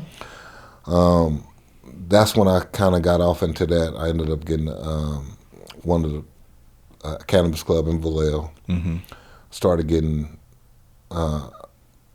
introduced to how to put out your own strains or connecting with other people. Burner was one of the first people, like, you know what I'm saying? We was all around the same time. We was doing the same thing at the same time. So me watching and seeing his takeoff. Okay, that's what kind of pivoted me. Like, okay, I'm gonna get into this too. I always thought you and Burner were partners in the cookies thing. No, we wasn't. Okay. No, we're not partners. Burner. I mean, I know his whole story. Yeah. Y'all know his story from outside looking in. I know the inside looking out. But, you know, he has some hiccups too. You know, you get with the wrong people, partners that promise you things, and you know, don't happen this way, and then you end up bouncing over here. Part of the process. That's part of the process. Yep. But it's the way you make it look. You know. Seeing is believing. Yeah. And a lot of different things, and it's a lot of things that's not actually what you think it is, but you know, it looks great. Yeah. Right. So, but no, I got into that, you know, like in collabing with different brands in that industry. I got a collab right now with Ted Buzz. He out here. He from Omaha, but he do his stuff out here. Okay. And we did a soul food line. Okay. Everybody was naming their stuff candies. Yeah. Different kind of candies. So we came out and I got one called Neck Bones, and then I got another The strain. Yeah. I like Neck that. bone. Neck Bones. I like that. Neck I like Bones, that. and we got a turkey leg too. Okay. Okay. Yeah, and there's an oxtail too. Yeah, but candy represented the sweetness, taste of the weed. Normally when people smoke, you know, out of places, it's just regular whatever. But now you like, hey, this actually got a flavor. You can taste it. It's different. So they went wild with this candy stuff. Even me, I did it in the beginning. But me being an innovator, I'm going to change the soul food. So let's take it back. Let's take off the sweetness and get back to the gas. You know, gas. So the shit tastes like neck bones? Man, it's like this. Hitting the chest. Oh, okay. Let me tell you something, though, It's bro. a smoky flavor. If I told you something like Shirley Temple. Just say Shirley Temple. And I gave you some weed that was sweet, and you smoked it, and you looked at this picture. You think you tasted Yeah, exactly. Okay. It's all mind games, bro. Yeah. This is a mind Yeah. game. And you could be, I could have gave you the same strain in a different bag 4 times. Oh, this really do taste like peaches and cream. Nah, that's a fact. Peaches and cream. You know, here. But, hey, it's funny you say that because I remember back when I used to do my thing, and you know, with weed, because that was my thing, right? Yeah. And I come from the Reggie days. You know what I'm saying? Yeah. And I can remember niggas would bring shit back, you know, complaining like, "Oh man, it ain't there." I say, "Okay, bro, I got you. Come back tomorrow." Yeah. I put the same shit in a different bag.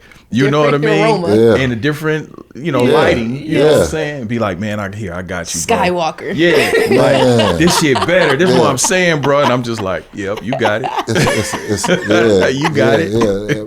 Hey, man, when I had the store, coming from Vallejo, you know, it was one of them communities where the cheap stuff is going to sell faster than the good stuff.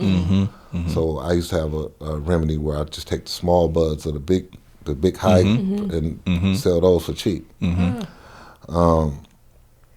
I would have a lot of them. So since I have so much, I'm gonna name this one, this one, and then this another one. Yeah, for and sure. then coming in, let me get one of them and one of them. You know what I'm saying? Yeah. Y'all smoking the same weed, bro. Like, but hey, if you like it, I love it. That's a you fact. know, if That's you a like it, I fact. love it. So that industry, you know what I'm saying? I popped in there, did a few things in there, and that was my pivot point. But then, you know, from there it goes into merch. And, you know, you doing merch no matter if you rapping or whatever you're doing, because it's a form of advertising. Right, exactly. It's a vehicle to the other things that you're doing. Exactly. Yeah. And then, you know, you get from there, you start getting calls from Canada from an alcohol company, and they're like, "Hey, man, we want you to be the ambassador." For Right. a long time, I didn't deal with it, but you know, I live in California like y'all, so you know, you got to have strings. Yes. Different streams. Oh, to get fucking done. right. Yeah. That's And I right. think you up there, you in Black Hawk or one of them high end. That's where I'm close to Okay. it, but I'm not. Basically, I'm the not Calabasas and Beverly Hills are where you at. exactly. Yeah. Exactly. In rivers. Exactly. Exactly. Fucking right. Hey, it's real out here, man. It's real. It's real. You know, and you I gonna would- feel it. I don't care who you is. Man, you gonna feel listen, it. I tell people all the time, man, like when you live in Cali or New York or one of these high, you know, cost living, we got to be doing, in order for us to shine, we got to be doing 10 times more than the rest of the country, you know. 10 times. 10 times more, because especially when niggas start hating from other cities, my hometown. Right. Yeah. I'm like, nigga. Yeah. You should be doing way more, nigga. The rent there $1,200. Your Man, not even discretionary that. income You can is buy a whole long. house on that block for $8,000. No, that's a $15,000 fact. right here. I've done it. I've done it 40 plus times over. So yeah. I'm like, you know, like my nigga, you nigga, you know what I'm saying? You can't even compare with this on a bad day. Like you really got to be on your shit to be in Cali. That's real shit. Definitely To got to struggle. do it. So To struggle. That's a Struggle fact. out here. And especially with the economy now. they call it especially with that what they call what they call what we in a recession. Recession. Yeah. I mean, Yeah, think that's about real. it. It's we think about this shit. We in a day and age, bro, where back in the day, if you made 6 figures, you was good. You was well You to made do. it. Nigga, All you 6 need figures to- now is struggling. 100,000 gonna go in 3 months. Yeah, If struggling. doing nothing. I'm talking about you can live your same lifestyle. Man. And you got 100,000 in the bank.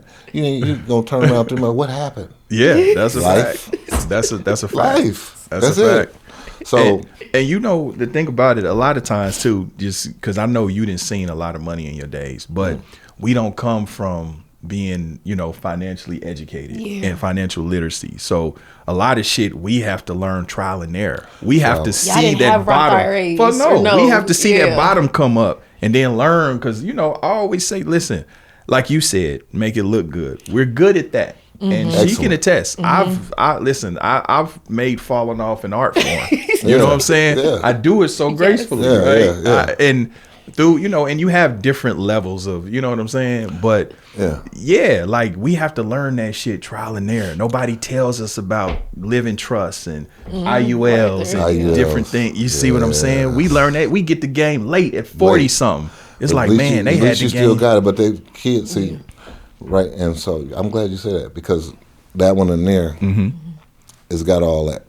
I wasn't able to do that to the older ones, you know, because you know I wasn't thinking in that form. Yeah, you didn't have the game to give. I'm just trying to. I'm living my life at this point. Right. You know what I'm saying? But if I'd have had everything in a trust back then, and became my own bank back then, exactly. You know, home office. You know what I'm saying? The only thing that we was told is, you know, get your. They did tell us to get a house. You know what I'm saying? Get you a house. Get you a piece of the dirt, and then hold on to that. That'd be your retirement plan. But even that equity, Yeah. You know, explain equity, equity. how to leverage it, and all of that. Yeah, but you got to use it. Yeah, and listen, I'm a B1000. The IUL, she put me up on that. That's the one I did like this. Okay. So you like me? Yeah. She put me up on that. She came in to me and her mom was like, "Hey, listen, I know y'all got these terms, you know, antiquated ass life insurance policies, shrinking and, every year. Yeah, every year you get a year older. The term is almost up. Man, the term be up. Like she was like, y'all need to do this and that, you know. So she gave us that game. Yeah, I can't lie. I got on it late, but I got on it. But, you know, I guess when the world shut down and you was able to take your shoes off and look at what was going on during the pandemic or the pandemic or whatever, you're like, oh, okay. Okay, I seen so many of my people, I mean, you know, our people get so creative during that time. That's a fact.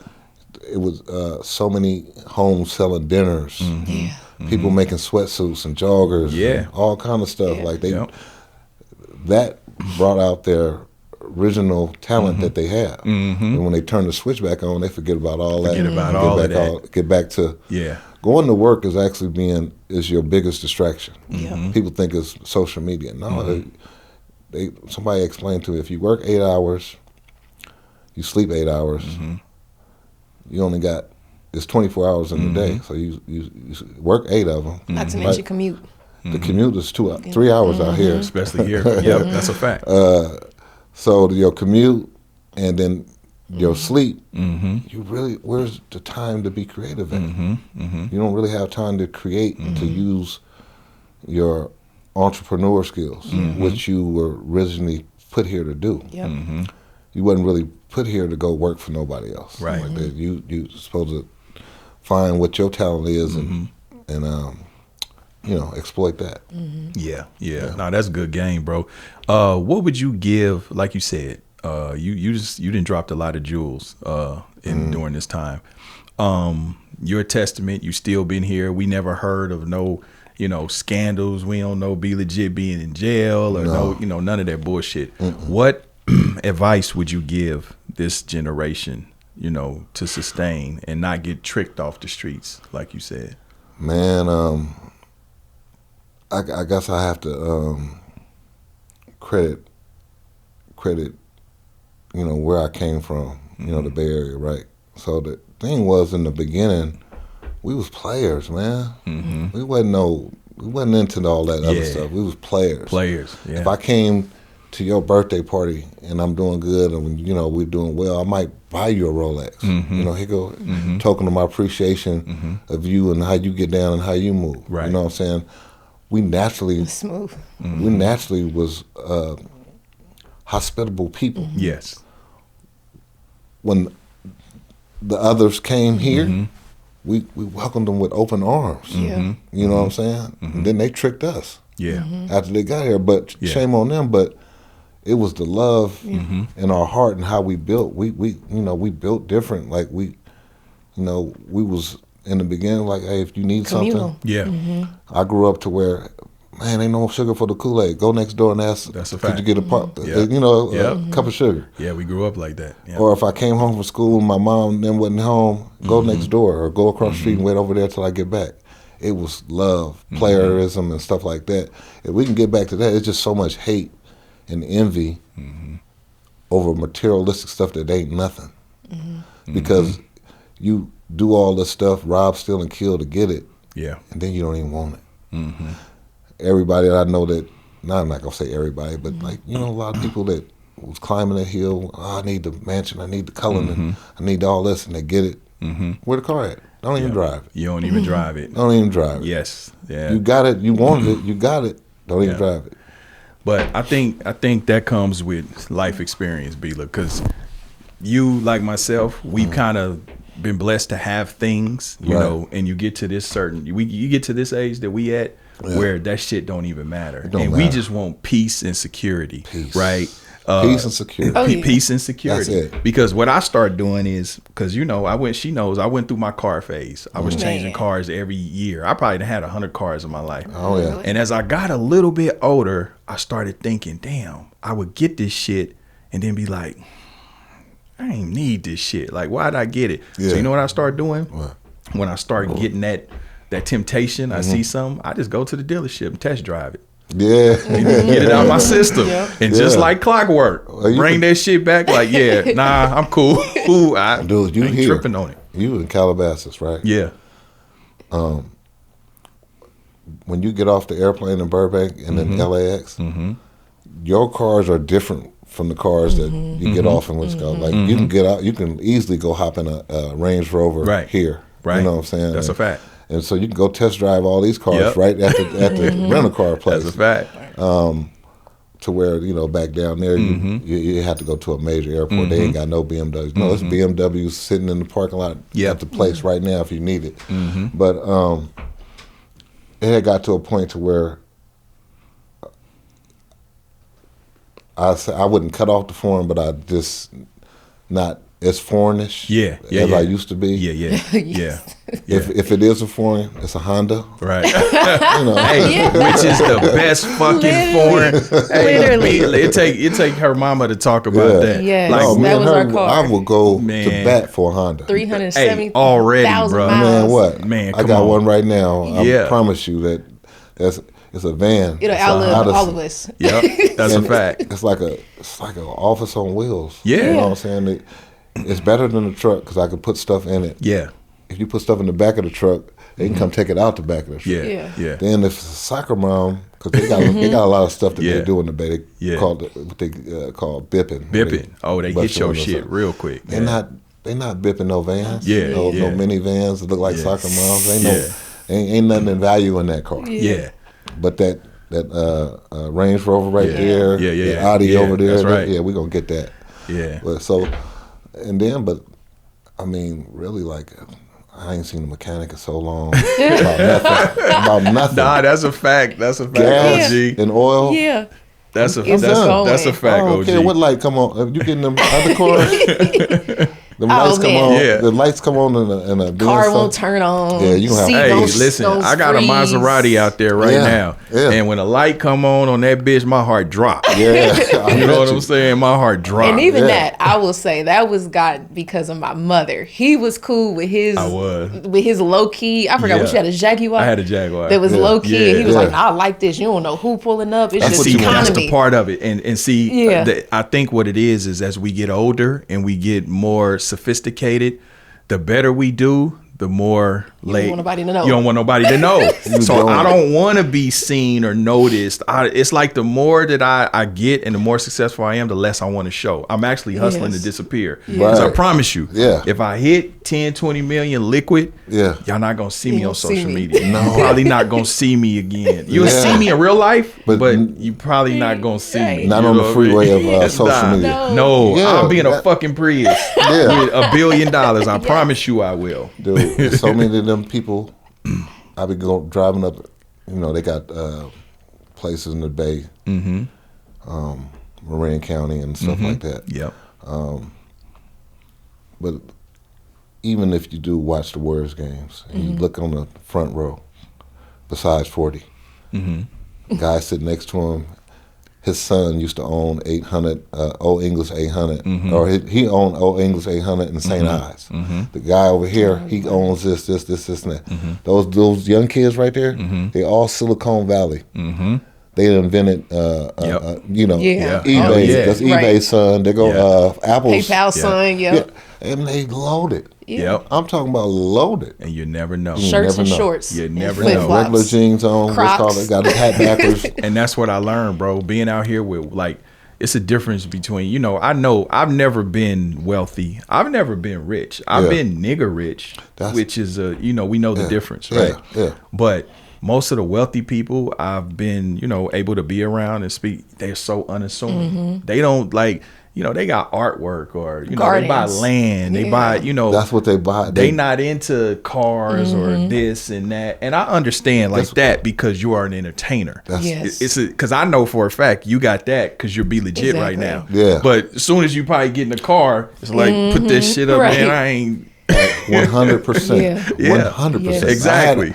I had a little smaller chain on before we came out. And when I put this one on, I said, hey, man, I forgot I got this little one on. Yeah. So but you'll be legit right now. You're not Brent. Character. You're not Brent. Exactly. But for me, no, I don't have nothing you want. When you see me, you don't want this car. That's a fact.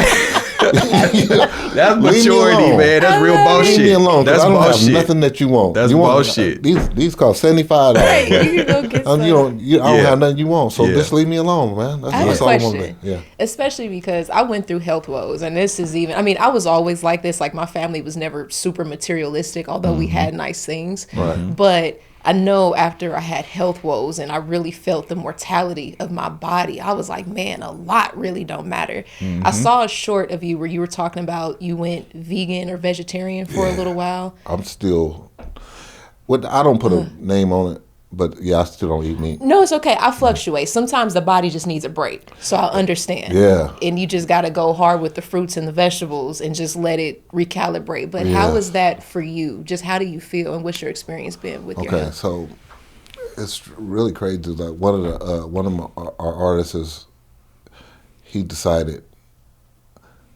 I don't know, man. I think it's really like something that's beyond us spiritually. Comes in. Yes. Kind of like how spiritual awakenings happening. And it just tell you, hey, bro, you ain't gonna make it on the other side of 50 taking all that with you. Get yourself together. Yeah. We all come from playing sports and being in shape at one point in your life, but then you had this party doing all kind of stuff, so I like to be, I'm stubborn. Like you tell me I can't do it, I'm going to try to prove myself right. Yes, I can, or prove you wrong. But so it's like, man, you addicted. That's all you do is smoke weed. Well, I quit for 4 years just to let them know ain't nothing got me. Yes. Right. Like that. Right. I don't believe in, I'm trying. Yeah. I'm going to do it. So, I'm going to do it. So when they say you ain't going to be able to quit meat, steaks and stuff like that, for my health, I will. Yeah. So I was 350, and I've been over tie my shoe, I get lightheaded. Yeah. You know what I'm saying? Walking upstairs, whew. Yeah. I remember you was heavy for a second. Yeah. Yeah. So going into life, you also learn, with a clear mind, you have to think, because, the fog will come, distractions going to come. Yep, that's right. And then, the world is going crazy. Like, okay, well, you're a leader, so how you going to lead your people through this thing? You know what I'm saying? So I'm going to lead them. I have to clear my mind and get myself together, mind, body, and soul together in order to lead these people. Yeah. You know what I'm saying? And if you don't do it, they're not going to do it. Right. Yes. But I'm going to do it for myself first. Right. You know what I'm saying? So I did it. And it really like cleared a lot of thoughts up. A lot of things was started coming to me. Like, like you called me. Yeah. You came to me. You know what I'm saying? You attract your manifestation. As you get older, you get wiser. Yep, that's a fact. You try to do everything to bring you peace and what you're looking for. So what I got to do? Yeah. They say, well, man, maybe if you do try this or you try this, but you're gonna try, you know, to get to your goal one way or the other. But you can't continue down the same road doing the same thing and expect different results. For sure. Yeah. So if you want to do different results, you have to change differently. The more drastic the change, the more. That's how I felt with my health too. Yep. Yeah. I went completely that's you good have game. to be conscious of that. And people don't understand. It's like, yeah, you helping yourself, but then, you know, like the people that look up to you or whatever, you know, they get on the same hype you on. My wife stopped eating it too, you know, when I did it, because she didn't have to, you know, but she did it. And then my daughter, she don't even want it. She never wanted it. Yes. She never wanted it. My daughter don't even use the microwave. Yeah, I like don't she's like it. super like Celery juice. earthy. Yeah. She got me Yeah. drinking celery juice. Yeah. Yes. You know, Heavy metal detox smoothies. I'm a She on all of fruitarian. that. Like Yeah. I don't play, because you really realize how you are bombarded from every angle. The food, the medical food is- community, the prescription, the air. You know, the Food. toxic metals. It's the drugs. Yeah, It's drugs, because if you ate everything that was like healthy for you, and you're not gonna overeat. Yes. Nobody, you're not gonna over. you're You not. don't overeat the healthy shit. No, you're not gonna overeat the carrots. And, No. Right. all That's the a vitamins. fact. Telling That's a people. good way of living. Yeah. You know what I'm saying? So you can have as much salad as you Exactly. want. They open up an all-you-can-eat fruit and vegetables. Ain't nobody going except for Fuck me and no. you. And you be in there 10 minutes. Yeah. You know what I mean? But that's what it is. But because I didn't understand how some people be like, man, I'm hungry. Like I say, it's something that they putting in that food that's making you hungry, make you want to eat, or you're not taking. You're not getting the anything- nutrients. Yeah. Like I take black seed oil because I know that's gonna kill the worms, Fungus. all the stuff Yes. that's Parasites. Parasites. We eating these strawberries. These strawberries coming out the dirt. They got little micro bugs and stuff that you can't see. You wash them off. That's cool, but they inside there. Yeah. So when you eat it, it becomes in here. Yeah. So what are you doing to combat this? Exact- Because this is gonna make you That's what I be telling people. think crazy. Yeah. How are you And combating feel crazy. it? Yeah. How do you combat it? What are you using? What are your tools that you're using? Yes. You know No, what that's I'm good saying? shit. Yeah. You can be big and buff and Yeah. I want to go and eat all these steaks and stuff, but but there's some stuff inside that we can't see Right. that's going to kill you slowly. Right. Right. And I'm so glad you said that, because at the time when I got sick, and I don't think people take this into consideration, you only get like compassion if you're sick or dealing with health issues, if you're a young child or if you're really old. If you're somewhere in between, it's almost like, oh, you can handle that. You'll be fine. You look normal. But inside you could be having chaos. Your body could be shutting down organ by organ. Yes. And once the digestive system is out, and like you said, you're the first person that I've actually heard say that too, because I started noticing when I got sick, I'm like, man, I can eat certain foods, especially because at the time I was in Kansas City and my stomach was still, like my body would feel empty. And that's when I realized, and of course you start digging, like my father would always say, you follow the money.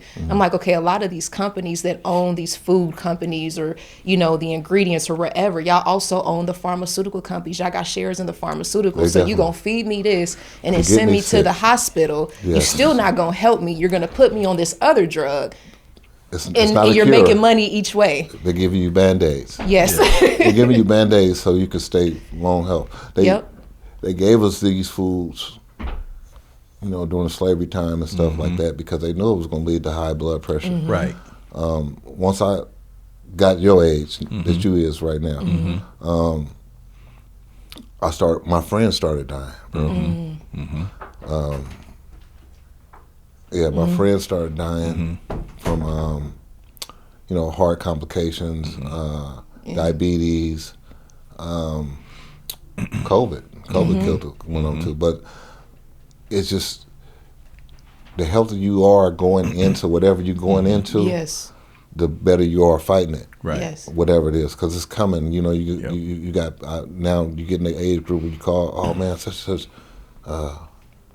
D'Angelo just passed cancer, 51 years old.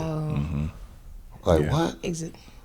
You know what I'm saying? Like you know what I'm insane. saying? So you seeing anything, and there's things that is coming from when you was talking about that age group. You're not even going to the doctor. You only go to the doctor when you can't make it. Right. Well, if it lasts too long, I guess I better go and get to the doctor now. And then they tell you, oh, boy, you stage 4. No preventative health care. Yeah. So you have to do checkups. You have to do things. And if you're trying to stay healthy and stick around, you know what I'm saying? Because technically a toothache could kill me, man. I ain't gonna lie. If I get a toothache, I can't even focus. Man, this. Yeah. So, there's just being more conscious, man. And I think, when things like that, they come inside the universe, and the ones that's whatever at that particular time, they receive it. Yeah. And then you go on about your mission. You know what I'm saying? Because I agree. Yeah. No, that's dope. So on that note, OG, man, I appreciate you coming. You got any new projects? Yeah, man, I got new projects. So we're doing Be Legit. I got my own project. I did a project with Andre Nicotina. Okay. So we Shout got out one. to the OG. Yeah, one of them coming out. And then I have Hip Hop Volume 1 and Hip Hop Volume 2, which basically it's mainly me, but a little bit of my artists that's on the label. Those both will be coming out. Then I got artists, Taji Spitz, he'll be coming out like on Halloween. So, the music is just like, you know what I'm saying, it's more like the soundtrack now.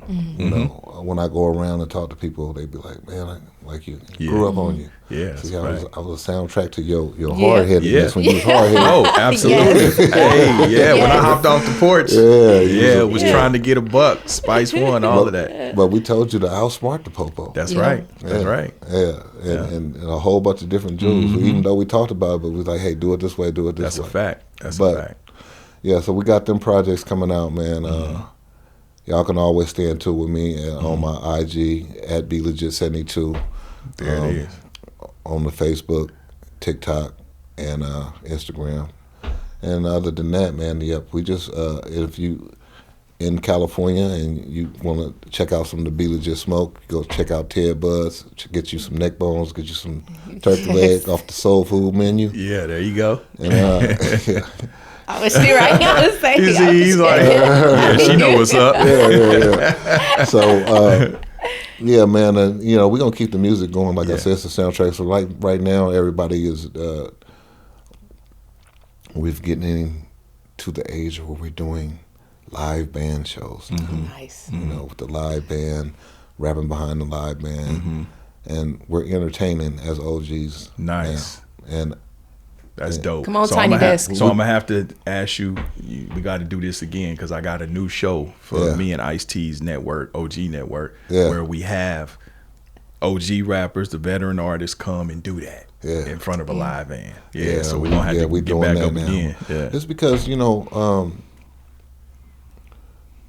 they tried to make it to where if you get a certain age, you're too old for this. Like you can age out of it. Yeah, but it's not like that because even... Like you say, we look at the rock and roll dudes, and they still performing. Yeah, 150 years old. Yeah, still performing. They go get them a couple of new young boys to play guitar. That's right. They come out and they still go do their thing. They're traveling.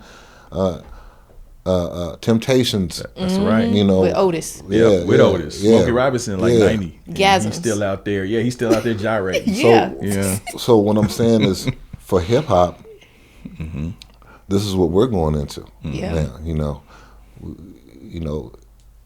Some people feel like, oh yeah, well I'm tired. That's that young man, so I ain't finna do that no more. But us, if you're a rapper, you might say that. But if you're an entertainer, you just like to entertain, then we're gonna take it to the next level. We're gonna, you see, Nas get the orchestra, put on the tuxedos, and Jeezy did it. I mean, and that's gonna give you another run. That's right. In hip hop. Boss up. You know what I'm saying? You don't know these things in hip hop until you reach that plateau or that age group. Right.